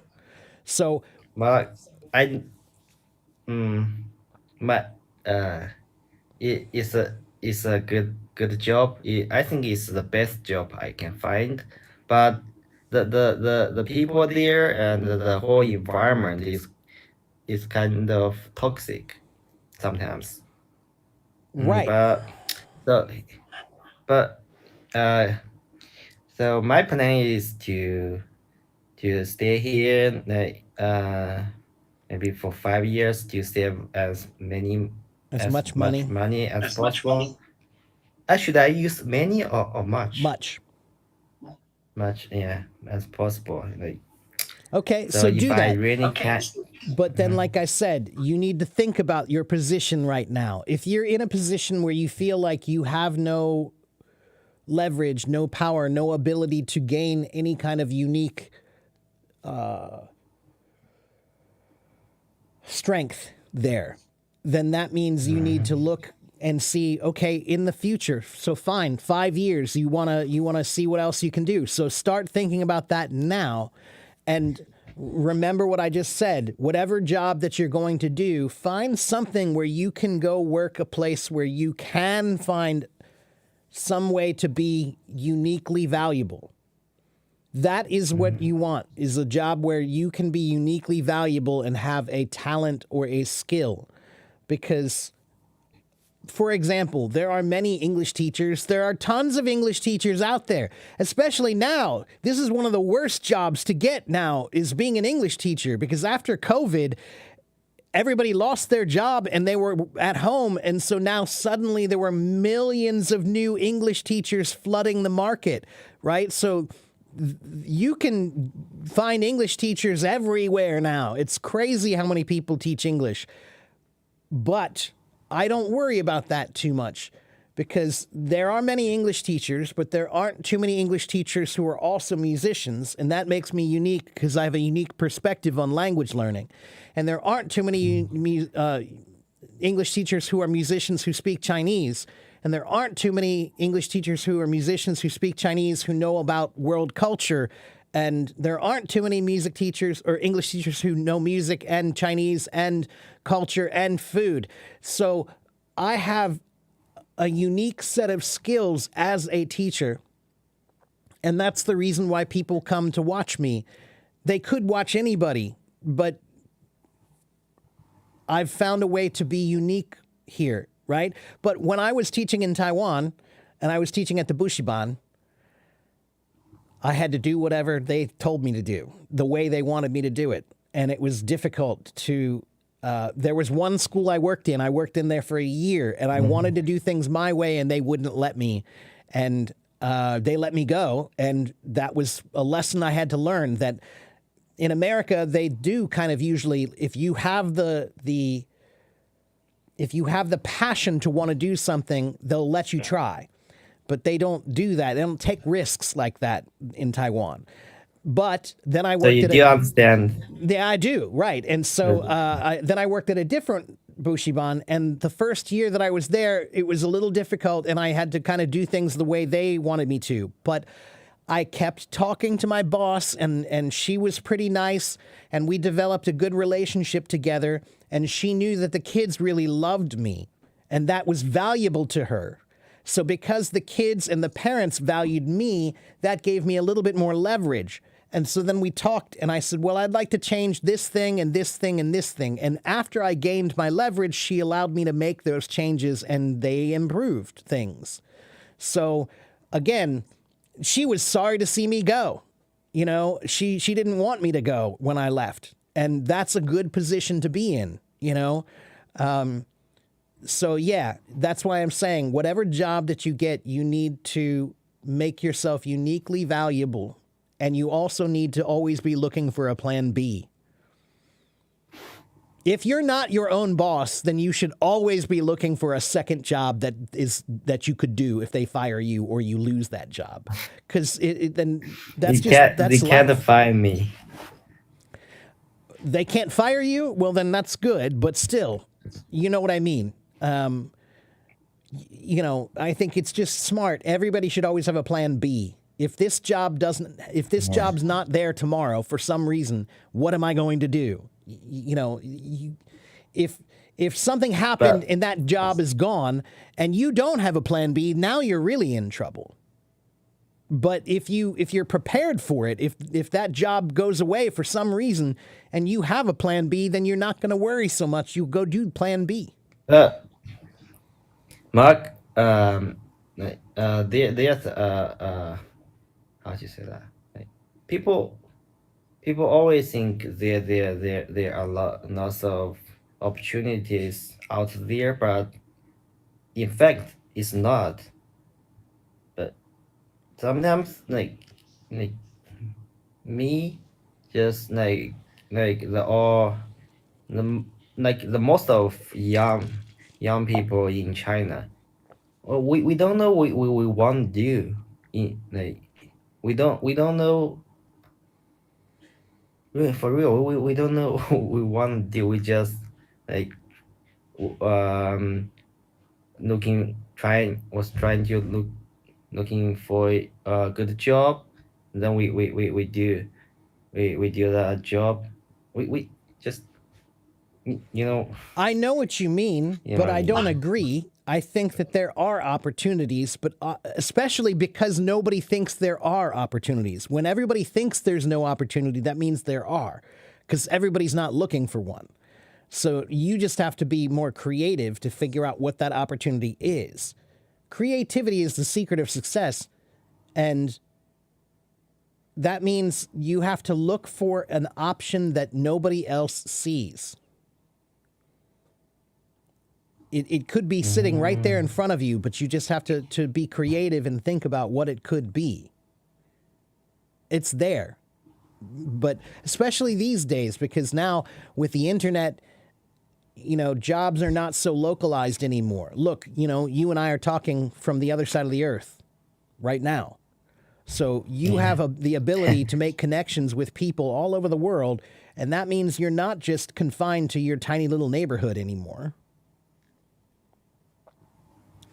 XWX says, I think the teacher is right, but he doesn't know the stress of young people in China. I do know the stress. Again, like I lived in Taiwan for 4 years. I understand. One of my best friends, Blake, in Taiwan, he's Taiwanese, and and he worked all the time at this job that he did not like, and his bosses were not nice to him, and he had to stay after work to clean the office. And I said, "What, man? They don't have a janitor? What? In America, when you get a job and you're not responsible for cleaning the office. No, that's somebody else's job, you know." And the teachers, the Taiwanese teachers, right? So I was a teacher and there was a co-teacher, right? And the co-teachers had to do all kinds of crazy stuff that was ridiculous. Cleaning the bathrooms. No, get somebody to hire you. That's not your job. Your job is teaching, not cleaning the bathroom. You know, and these are the kinds of things that they will change in time, because now it's an international world that we live in. And so standards will become, you know, when people start to realize that that's not the way it works in the entire world, somebody will eventually change it. But what I'm saying is I do understand the stress. I do. But here's the problem with China. The problem with people there, whether it's school or work, there's one major problem. There's a quote from Rod Serling. He said, being just like everybody is the same as being nobody. If you're just like everyone else, then it's just like being nobody. You're very replaceable. So that's why you have to find a way to be unique. You have to find a way, and in a country that doesn't encourage that, that's very difficult, right? People don't want to stand out or be different. Everybody wants to be the same there, because that's just the safe. Everybody always takes the safe way, right? But yeah, Americans are not always like that. We take risks, even if it means that you might lose. You know, people around me in China, they always told me, you can't be unique. You don't try to be unique. You just follow people. Right. The elders Right. footstep. You just. But again, there's a big flaw with Don't that. do anything creative. That's exactly right. But that's the problem is that when you do that, again, now you're just like everyone else. And that means that you are very replaceable. You have no power. You have no leverage, right? And unless you're a boss, then you can't do anything about it, right? So again, and this is also my suggestion for people about AI. With AI coming and replacing lots of jobs, if you don't want to be replaced by AI, then you need to understand that the one thing AI cannot do, not yet, is creativity. So again, AI is not going to come up with the ideas that I did about combining music with language learning. It doesn't have that ability. It's only an algorithm that repeats what everyone else has already said. So who is it? Noam Chomsky said that basically AI is basically a plagiarism machine. That's what it does. It's a plagiarism algorithm. It just copies what's already been done by other people before. So it can do a lot of things like coding. It's going to replace, if you have a job in coding, then I'm sorry, you better start looking for a new line of work, because coding is one thing that's not going to be done anymore, you know, by people. It's going to be done by computers. But on the other hand, again, creative things that require creativity, no, I don't think it's going to be able to do those things like a human can. It doesn't have the ability to think uniquely outside the box thinking. Okay? That's the way it works. You have to try. Somebody has to be that way. Yeah, Mark. Somebody has to be that way. Mark. Yeah. I know it's hard, Nate. I know it's hard, Nate. I know it's hard. But you're young. It's pretty hard. You're young, and you just have to keep your eyes open, and opportunities happen. And when they happen, you have to be ready for them. Mark, I was I Oh, was a really quickly, boy, hold on. like, would I- Xiao Feng, if you're talking about the Islam Muhammad, that's my YouTube channel that he's promoting. So don't worry about he's not doing anything bad. He's actually promoting. That's my channel, Xiao Feng. So he's a good friend of mine, and he helps me to promote my channel in the chat. So that channel, AFIEC English, that's my YouTube channel that he's promoting. So don't get mad at him. He's okay.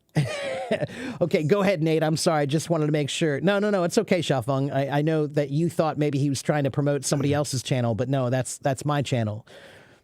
So okay, go ahead, Nate. What were you saying? I just sometimes I just can't figure out like the way That's life. out. That's life. That's nice. Yeah. Yeah. But again, you have to try to, look, I was living in Taiwan and I had a very good life and I was teaching English and I was doing really well. And then I came home for a visit and COVID happened and my entire life blew up. I couldn't go back to Taiwan for more than a year and a half because it was closed. And now I stayed here and I decided, okay, my parents are older and they need some help. So I decided I have to stay here now and help them. And so if I'm going to stay here and help them, then I need a job. What can I do? And I didn't want to go back to playing music in bars anymore. So I decided, okay, I'll just teach online. Why? That's pretty cool. You with your band members? Yeah, but it's a hard life, man. It's a really hard life. It's you live the life of a vampire. Why? Because you don't like. everything's at night, man. So, basically I would teach drums from 2:00 until 9:00 p.m. And then I would go from there to a gig from either 9 to 1 a.m. or 10 to 2 a.m. And then you have to pack up your stuff and you go home. And by the time you get home, it's 3, 4, 5 a.m. And then you go to sleep and you're sleeping for the entire morning until, 12 o'clock. And then you get up and you go to work again. But you don't get to see people very often because everybody that is awake, they're doing things during the day and you're working at night. And working in a bar is fun, but it's dangerous because it's easy to, I know some people who have drinking problems because of that, because when you're in the band, they give you whatever you want to drink and you don't have to pay for it usually. So it's easy to drink too much and to get comfortable with that. And, it's just a difficult lifestyle. You'd be surprised. So yeah, everybody thinks, oh, it's fun, but work is work, man. And that's a hard job too. And, I have to carry all of this. I have to carry every single time I have to play. I have to pack that all up, put it in the car, drive to the show, set it all up, play for 3 hours, pack it all back up in my car, and then drive home. It's not as easy as you think. It's not as fun as you think sometimes too. And I did it for 20 years, and that was great. And I could, but I don't want to do that full time anymore. I decided I don't want to do that full time anymore. Not to mention I have other skills. I have other things I can do. So I decided that I wanted to do English instead. Is your passion is? I have many passions. Is where your passion is? I have many passions. People are not one-dimensional. That means you have more than one skill. You have more than one ability, but you just haven't found them yet. Everyone in this world has multiple talents, but I would say only about 20 or 30% of people even look for them. But 60 or 70% of people, they don't even look. Maybe 80% of the people, they don't even look for their talents. If you don't look for your talent, you're never going to find it. That's for sure. But if you look for them, it's just, I always tell people, talent is like diamonds. Diamonds are not just sitting on the ground nice and pretty for you to pick up. Diamonds are in the ground. You have to dig for them. You have to dig for them, and it takes a lot of digging to find them. And then when you do find them, they're not pretty, they're raw. Then you have to work them. right? And diamonds are only created by tremendous amounts of pressure and time. So that's just like your talents. They need pressure and time, and you need to dig for them and you need to polish them. Somebody said, how can you look for your talent? It's very easy. Whatever you are curious about. Curiosity is the smoke of passion.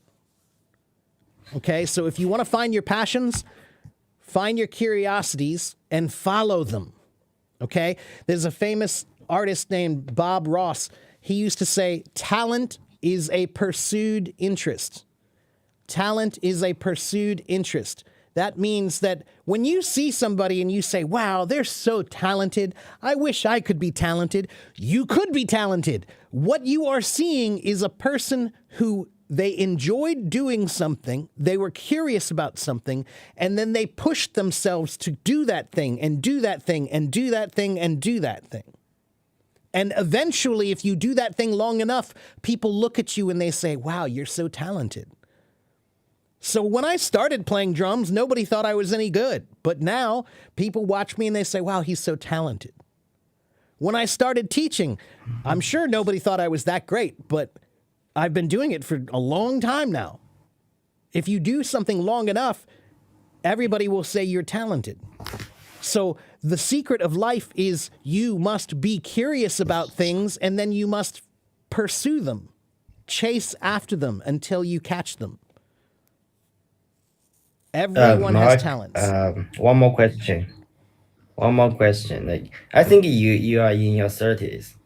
So during the last 20 years, are you? Not quite.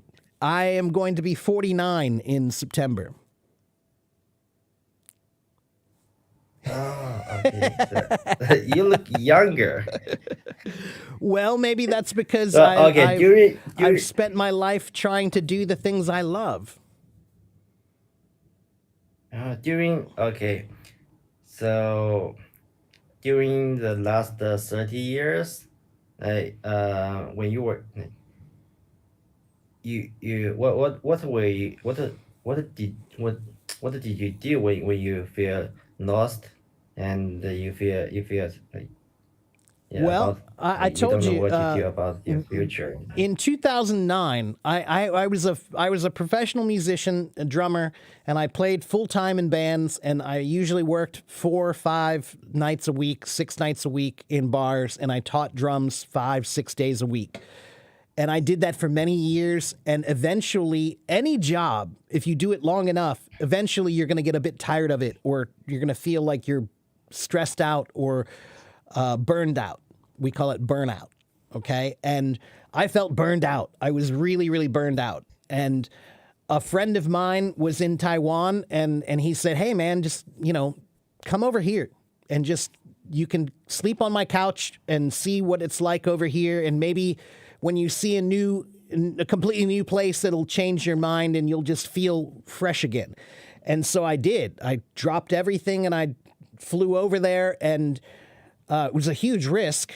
It was a giant risk because I had to quit all my bands and quit my job as a teacher, and I flew over there, and then I started, he was teaching in a kindergarten, and I said, well, he asked me, he said, if you want to work there, I'm sure they'll take you.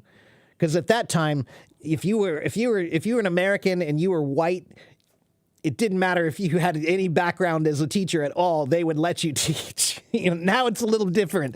Now you really need to have credentials and qualifications to do it, and that's good.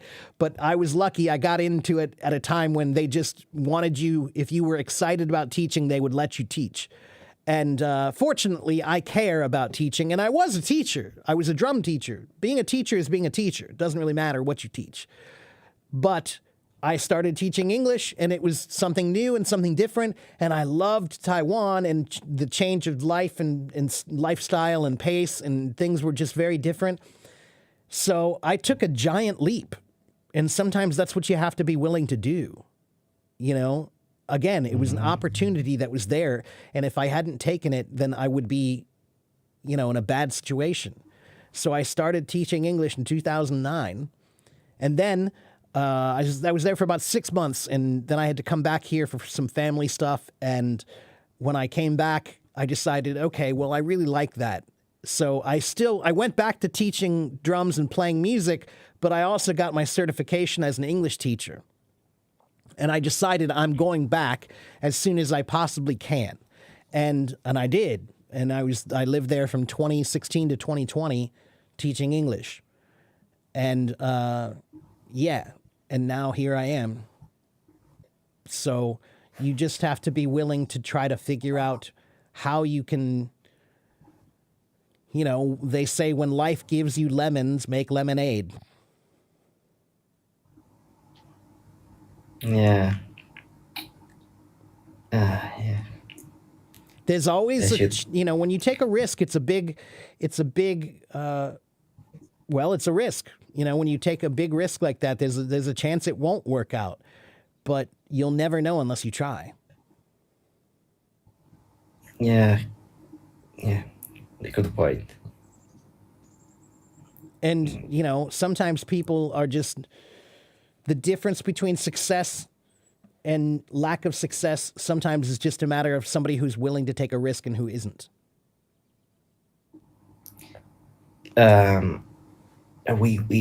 We kind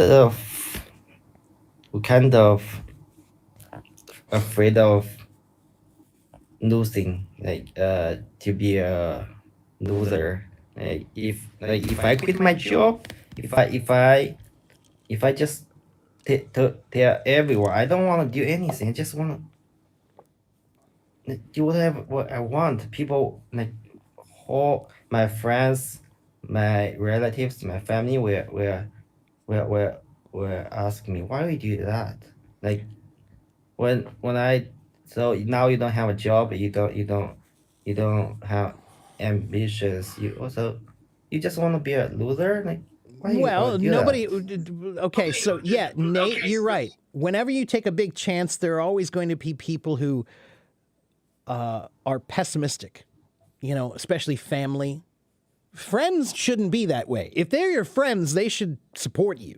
They're your friends. No, the friends here, they want you to be successful. 'Cause if you are a loser, they want to connect you. Yeah, but why is quitting your job that's not a good job being a loser? And I didn't say that you shouldn't have a job. I said you should take a risk. If I which I means- don't have a good job, they will how to say they will think you are you are not a valuable friend. Well, Like again, sometimes you have to figure out who your real friends are. And I you know what? Many years ago, one of my best friends, I lost one of my best friends because he wanted me to get a real job. He wanted me to stop being a musician and just go do something else, because you can make a lot more money. If I go sell insurance or sell cars or sell houses, I could make a ton of money doing that. And he got a good job and he was doing that. And we haven't talked in many, many years now. And it was because I decided that's not for me. I can't do that. That's not the path for me. I miss him very much, and I'm sorry that things went that way, but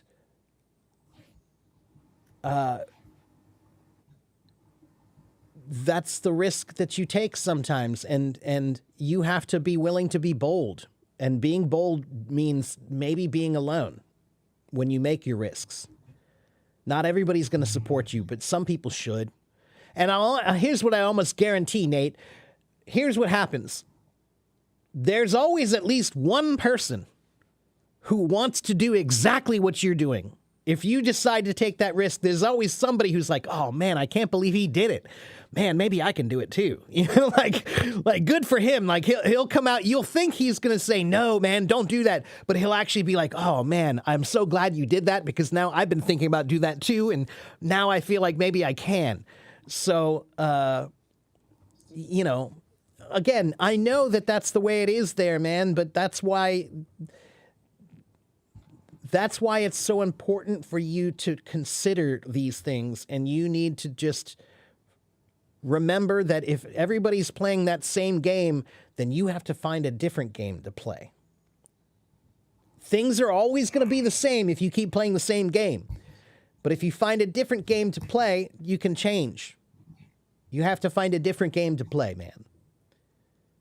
So, you know, it was like when I was living in America. Living in America is very expensive. Everybody thinks everything's wonderful and perfect here, but it's not. It's stupidly expensive. There are too many costs for too many things. And yes, we make more money, but everything costs more money. So everybody's living, here's how much you make, here's how much it costs. So that's the way it is here. So many people here are living on credit. Okay? And in many people here, if they had an emergency, like they had to, you know, pay for something like a hospital bill or a car accident, that would be, they wouldn't be able to recover. There are people who become homeless because of things like that. So what did I do? I moved to Taiwan because I could get paid much better, and the economy was such that I made a lot more money and it was cheaper to live there. So I could pay off my bills. I did. I paid off all my bills and I had a great life living there. I changed the system. I played a different game. Yes, thanks, Mark. I will Think about it. try to Think about it. And fix something. you know, it might not be for you, but it might be for you. And you just have to remember what I said. Keep your opportunities, keep your eyes open for opportunities, you know, and remember that if you're just like everybody, that's the same as being nobody. Yeah, exactly. And Okay, and thanks, Mark. I your gotta go. I bosses, have your bosses meeting. know that, man. Your bosses meeting. know that. You have a I meeting have now. I have an important. No, I have an important meeting tomorrow morning at 8 a.m. Okay, well, go get some sleep then, man. Go get some sleep. Yeah, like oh my god. All right. I will figure It was it nice out. to talk to I you, will. and just Yes. you know, think about what I said and just consider it, and you know, see how things go. Okay, but you know, Okay. Yeah. Good night, Mark. take care, my friend. Good luck to you. All right. All right. Well, that was a long conversation, but it was good. Nate's a good guy. Okay, so look, I know there's lots of people who want to talk to me, but you got to be patient, man. You got to be patient. There's a lot of people here. Okay, let's see. Thank you, Hamza. Thank you, Xiaofeng. Let me just check the comments here.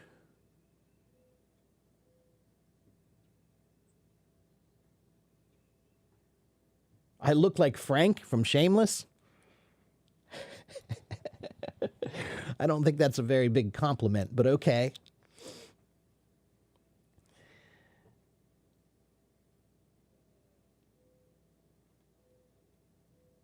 How can you improve your spoken English?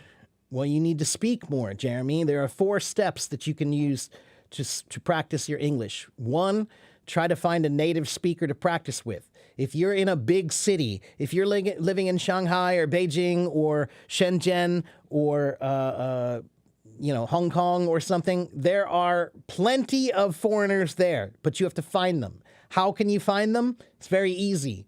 If you find the food, you will find the foreigner. Go to whichever restaurant has the best burger or best pizza.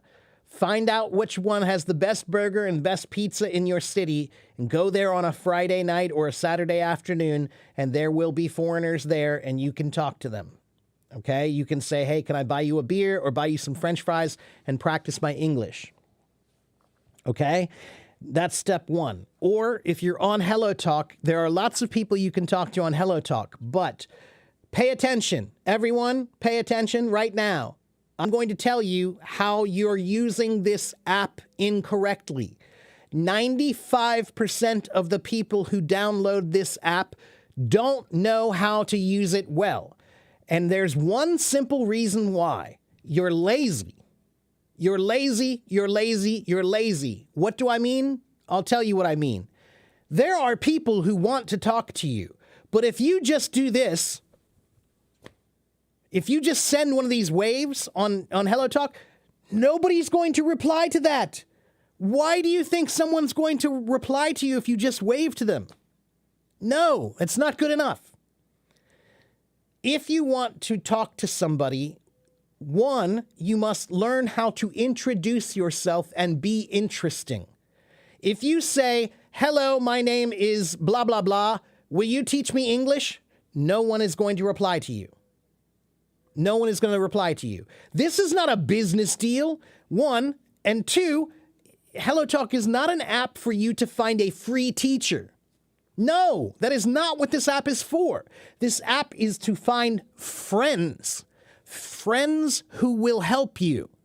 But if you want to make a friend, that doesn't just happen by saying, hey, will you teach me English? No. So if you want someone to reply to you, then this is like fishing. Okay, it's like fishing. And when you go fishing, you need good bait. Okay? If you put the thing out there with just a hook and nothing on it, the fish are not going to bite it. You're not going to get anything. So what's good bait?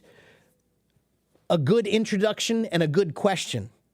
So if you say, hello, my name is Jeremy, I'm from China, nice to meet you. I read your profile and I see that you like hiking. I like hiking too. Where do you go hiking on the weekends? Hi, my name is Gita. I read your profile and I see that you like movies. I like movies too. What's your favorite movie? Hi, my name is Omega. I read your profile and I see that you like cooking. I like cooking too. Can you recommend a good recipe for me from your culture to try? Those are questions that someone might answer. That's good bait.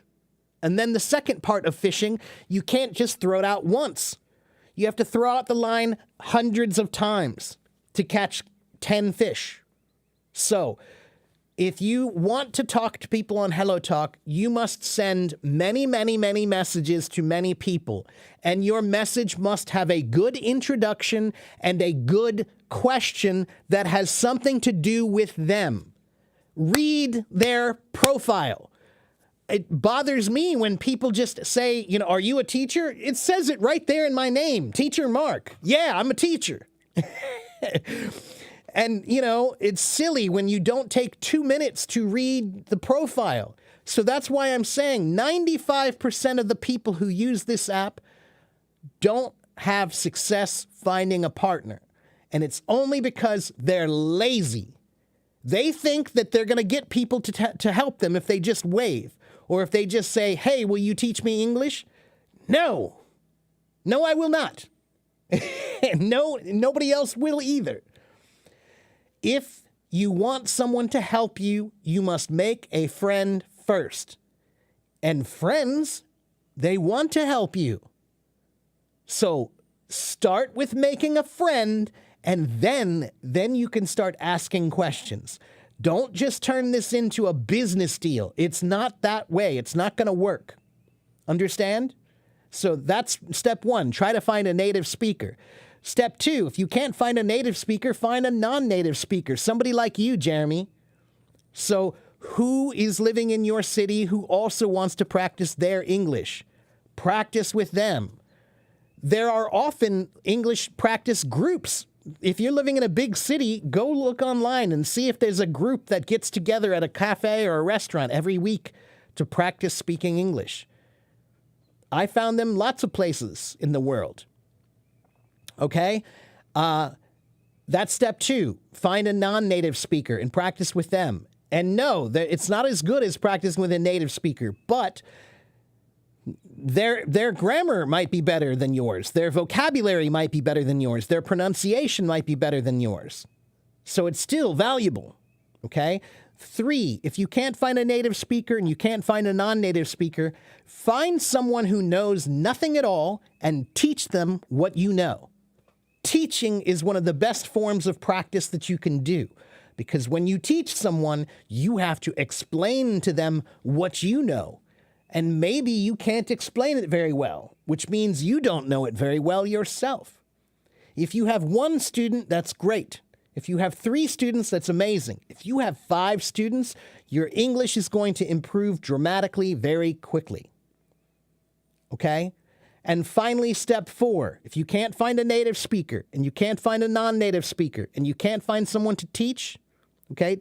Like I said, teach anyone. Teach your mom, teach your dad, teach your son, teach your daughter, teach your nephew, teach your niece, teach your neighbor, teach your boss.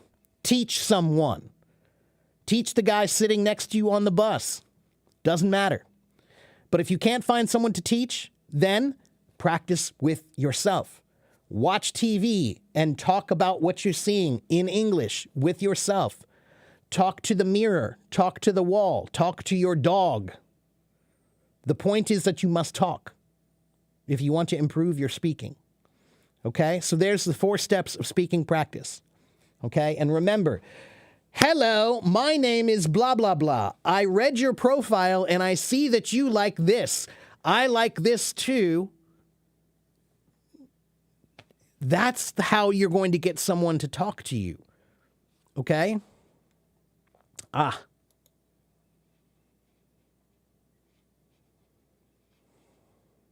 One moment, everyone.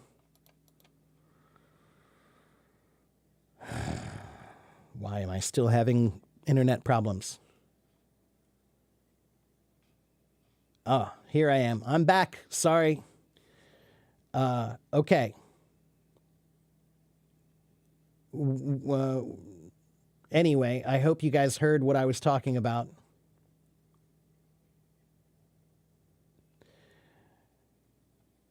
You need to prepare for a retest, teacher. Can we mock the test? You mean with me? If you pay me? Yeah. James, I'm an actual professional teacher. If you want me to professionally teach you, then you must pay me. You can buy my lessons on my profile. Okay? Okay, let's see. Who else wants to talk to me?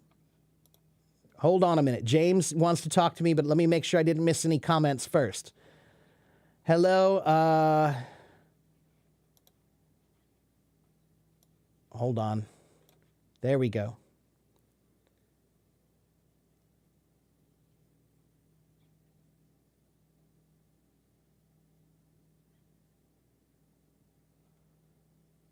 All right.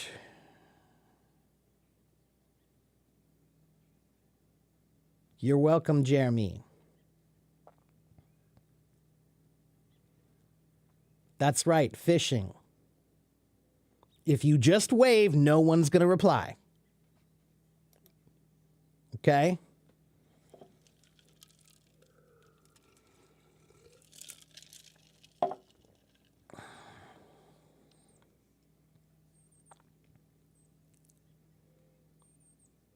Hello, Danine from Cambodia. Okay,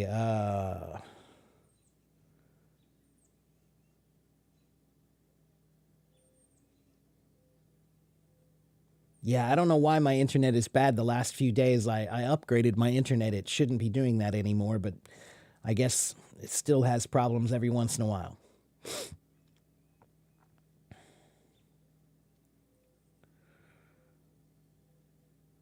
Okay.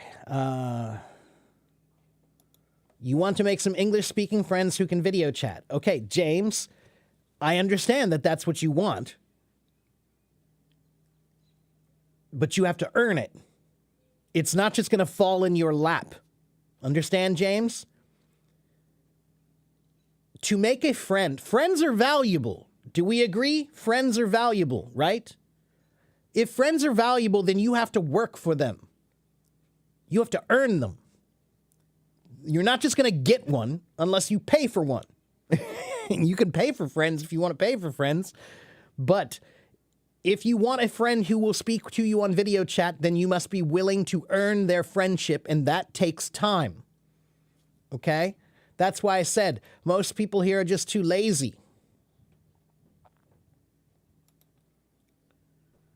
Why don't I do 1 to 2? Jane, what do you mean?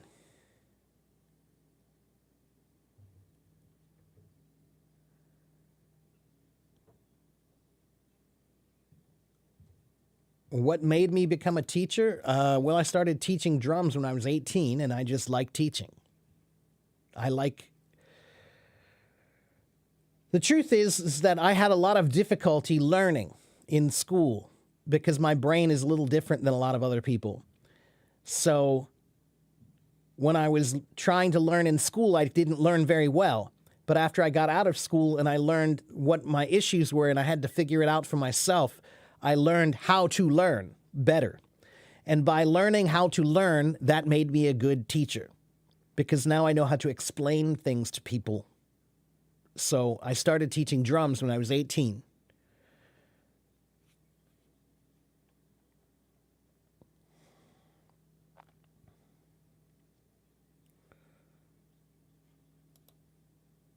Oh, why don't I do that?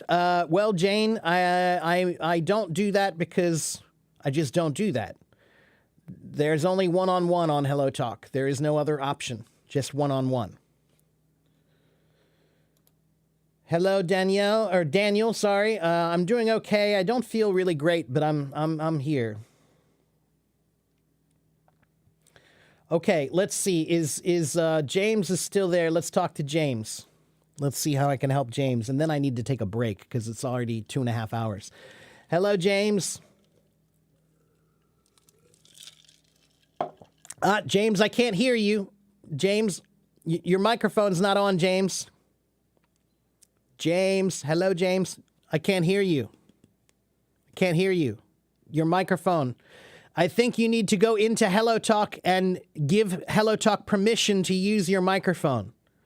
So not in Hello Talk, I mean in your app permissions. Go to your settings in your phone.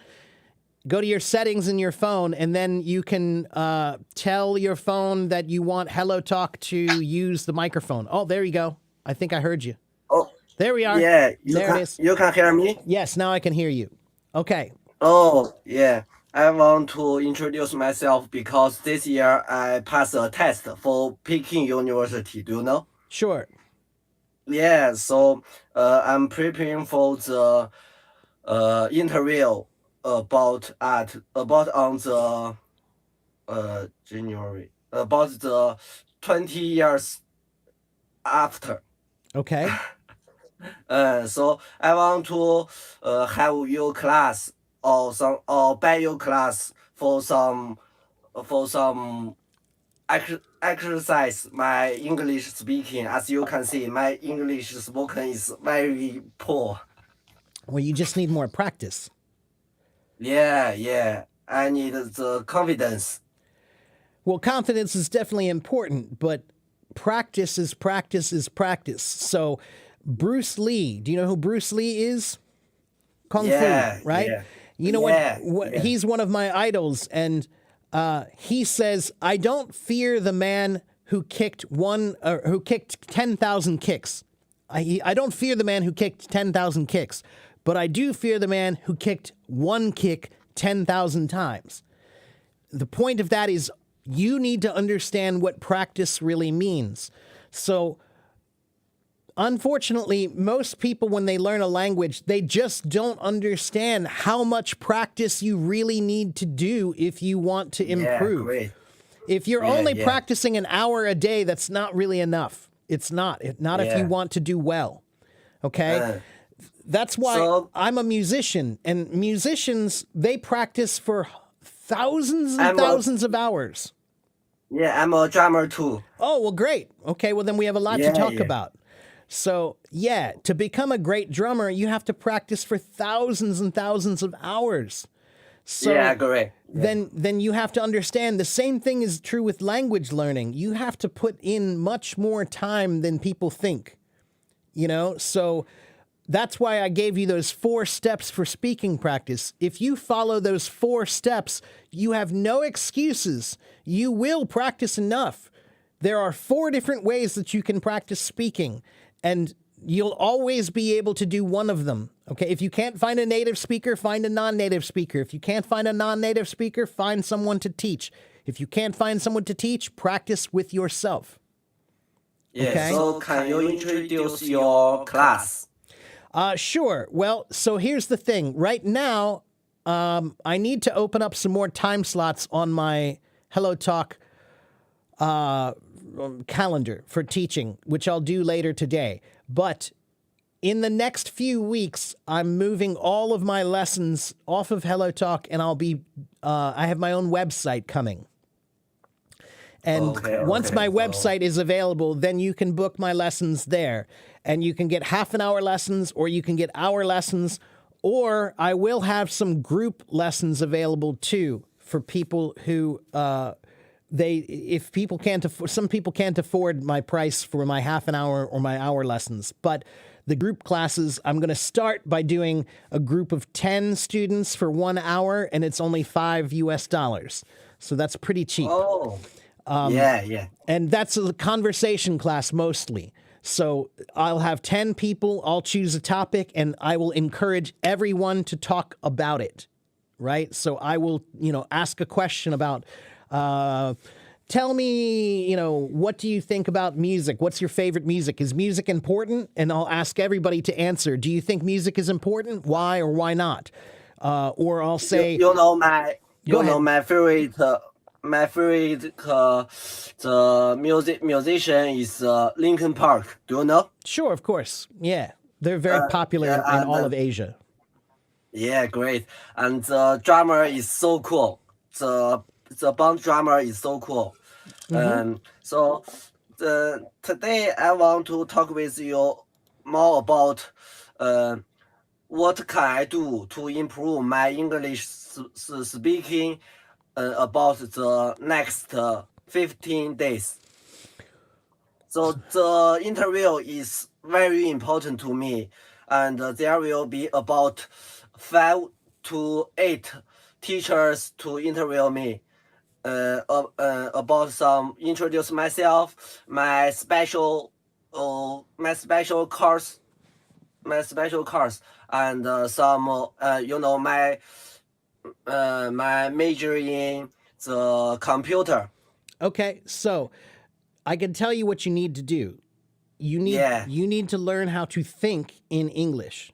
Right now, you are thinking in Chinese. I can tell because you're looking up and you're looking in your mind for the words and you're translating everything in your mind. Yeah. But you are a great teacher. That's why if you can't think in English, then you can't speak English confidently. So 我住在美国，可是每天我可以上中文，用我的中文练习中文，练习说，练习想，练习写 all in my mind just by thinking Chinese. So 我可以看电视上中文，我可以做饭上中文。Your Chinese is so great. That's only because I think in Chinese regularly. And you can tell when I speak Chinese, I'm not translating. I'm thinking in Chinese.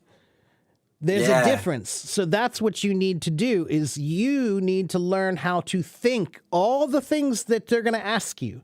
So you have 15 days. And you need to start thinking in English in your mind about all those things that they're going to ask you. So think about what they're going to ask you about yourself. So you need to think about your introduction in English in your mind and review it every day. Now, the great thing about this is I told you need a lot of practice to become good at something, right?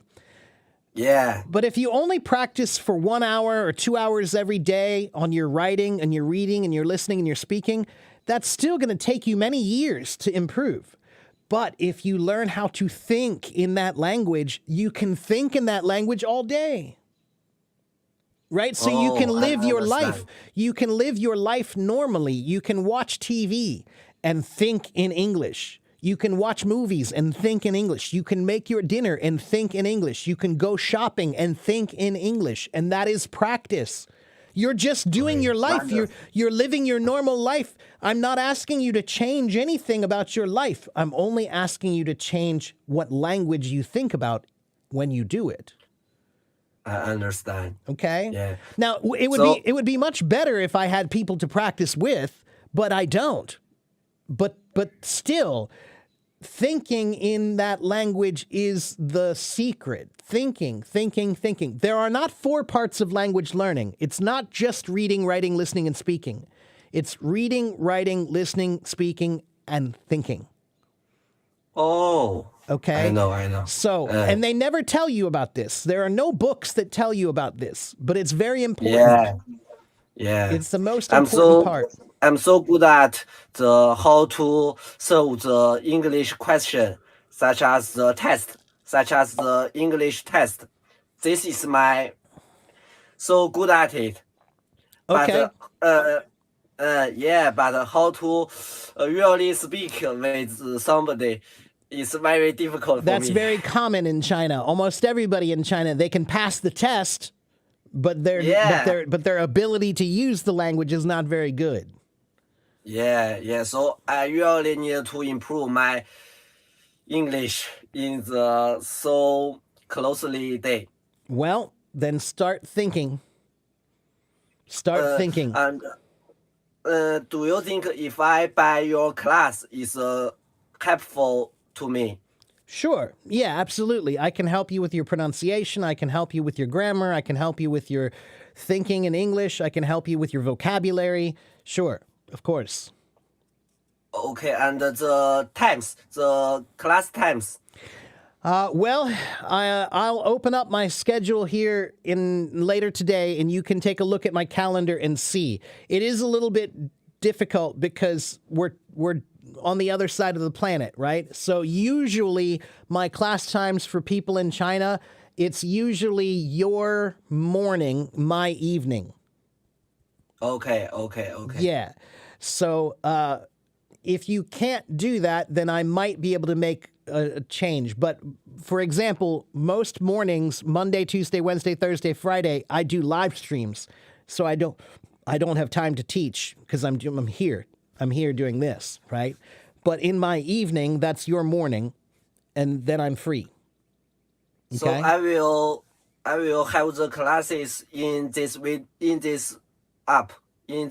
For right now, Hello yes. Talk. Yeah, for right now, yes. And my website is not finished yet. And maybe in the next couple weeks, it should be finished. Maybe in about 2 weeks, 3 weeks, it will be finished.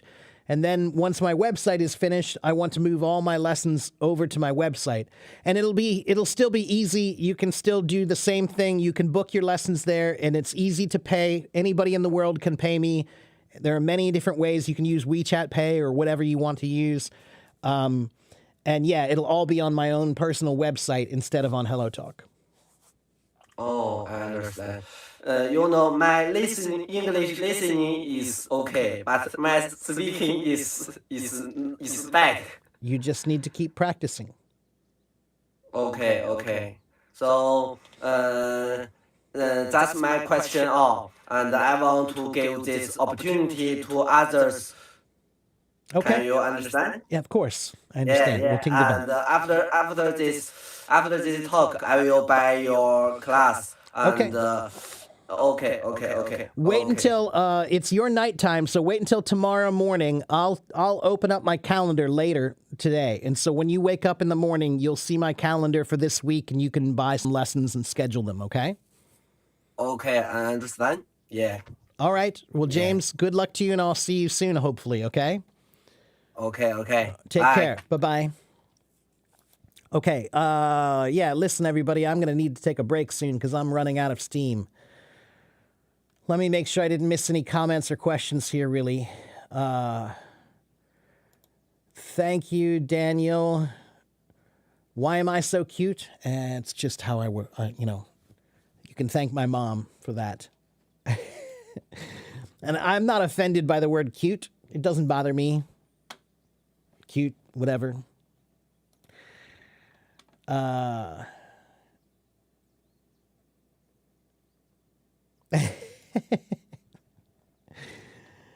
Shibushisma? Shibushisai sama? Let me see, what is that? I'm preparing for a re-examination. Oh, I think he's talking about him. Yeah.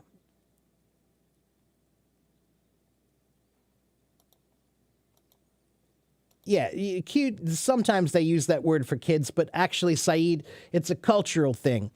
in China, in the word "kai," that's used for adults and for kids. That's not just for kids. You're right. In English, often the word "cute" is usually for girls or for kids, but in Chinese, it's more generally used for anyone. So they're just using their translation of the word into English, and that doesn't bother me.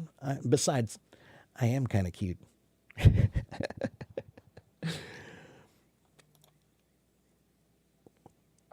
People ask you for autographs. Shahid, are you famous or something?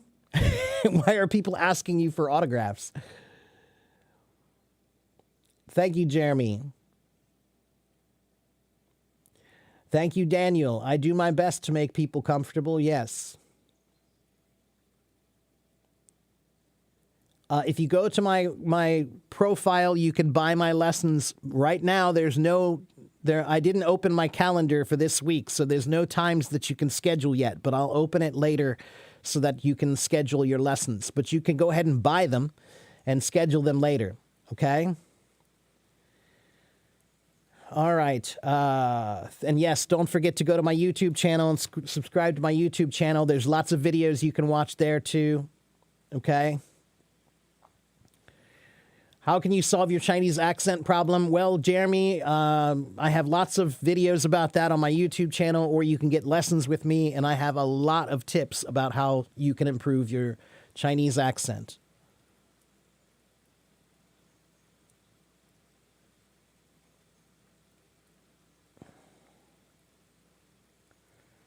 You're welcome, Daniel.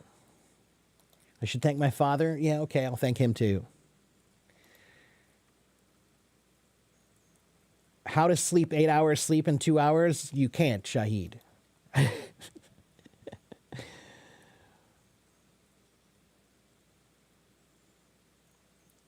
I'm glad you like my lessons. All right. Hello, Rosemary. Thank you for joining my YouTube channel there. Tim Ali says, people overrate AI. There's still no example where AI really completely has done a human job. It's still more of a marketing than replacement. I agree, Tim.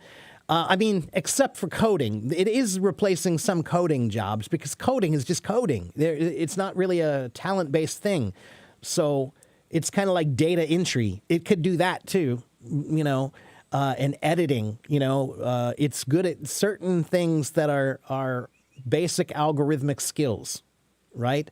But you're right. It's not going to replace people for a while in most jobs because there's just a human aspect that it can't replicate yet.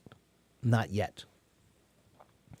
How to develop your confidence. Akash, confidence is about one simple thing. You have to do something to gain confidence. If you never do anything, then no, you're never going to be confident. It's that simple. So here's what happens. Find something to do. Whatever you want to accomplish, find something to do. When you do that thing, if you're successful, then you get pride. If you get pride, pride gives you a sense of energy. You can take that energy and go back and do another thing. And then you get pride, and then you get energy. Then you go back and do another thing. Then you get pride, then you get energy. Then you go back and do another thing. And the more you do that, the more confidence you gain.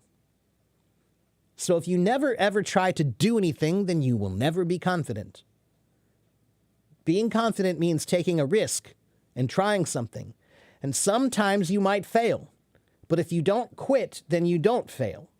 So occasionally you'll try to do something and it won't be successful.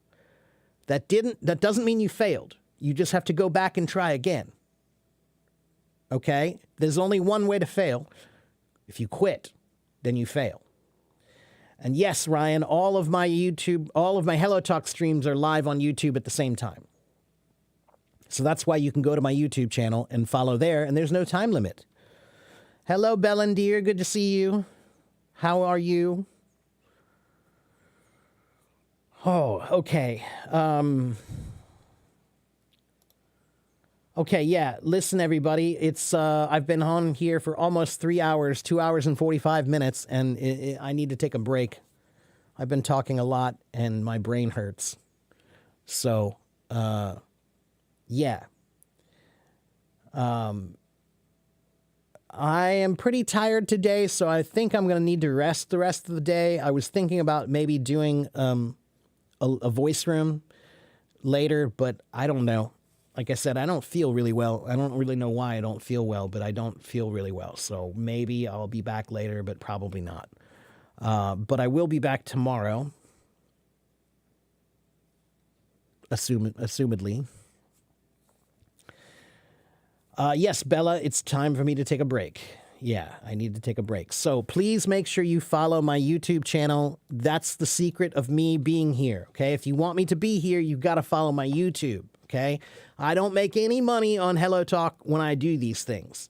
They're not paying me anything, and your tips are great, but they really don't pay me much, right? You know, so if you give me a whole bunch of tips, it doesn't really add up to a lot. So it's not, I can't live off of that.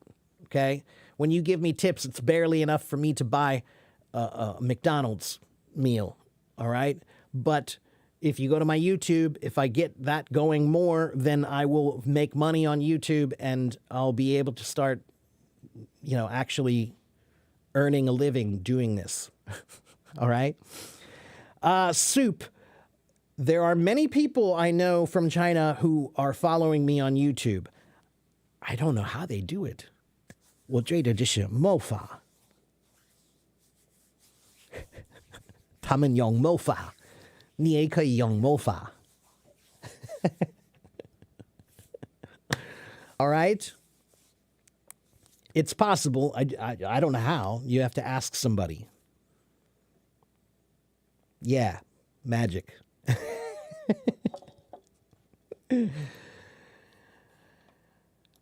All right, and I still am working on trying to get a Bilibili account. I need to talk to that guy Bruce. I always forget. I'm always tired, so I always forget. But I'm gonna try to get some. I'm gonna get some sort of a platform in China. Okay. So once again, thank you guys for watching and thank you guys for following. Make sure you follow my YouTube channel. Remember that if you want to learn a language, you're not allowed to be shy. You just can't be shy. There's no shyness in language learning. It's just not possible. Okay? So put your shyness away because it's not helping you right now. Okay? Thanks for watching. Thanks for following. Thanks for participating. Have a good morning. Have a good afternoon. Have a good evening wherever you are in the world. And be a language warrior. Happy Cheese Doodle Day. All right. Didn't know it was Cheese Doodle Day. Thank you, Tiger. Thank you, Carolina. Take care, Bellin. I'm a national hero in China. I don't think so, but that's funny, Johnny. Okay, guys. I'll see you guys next time. Bye.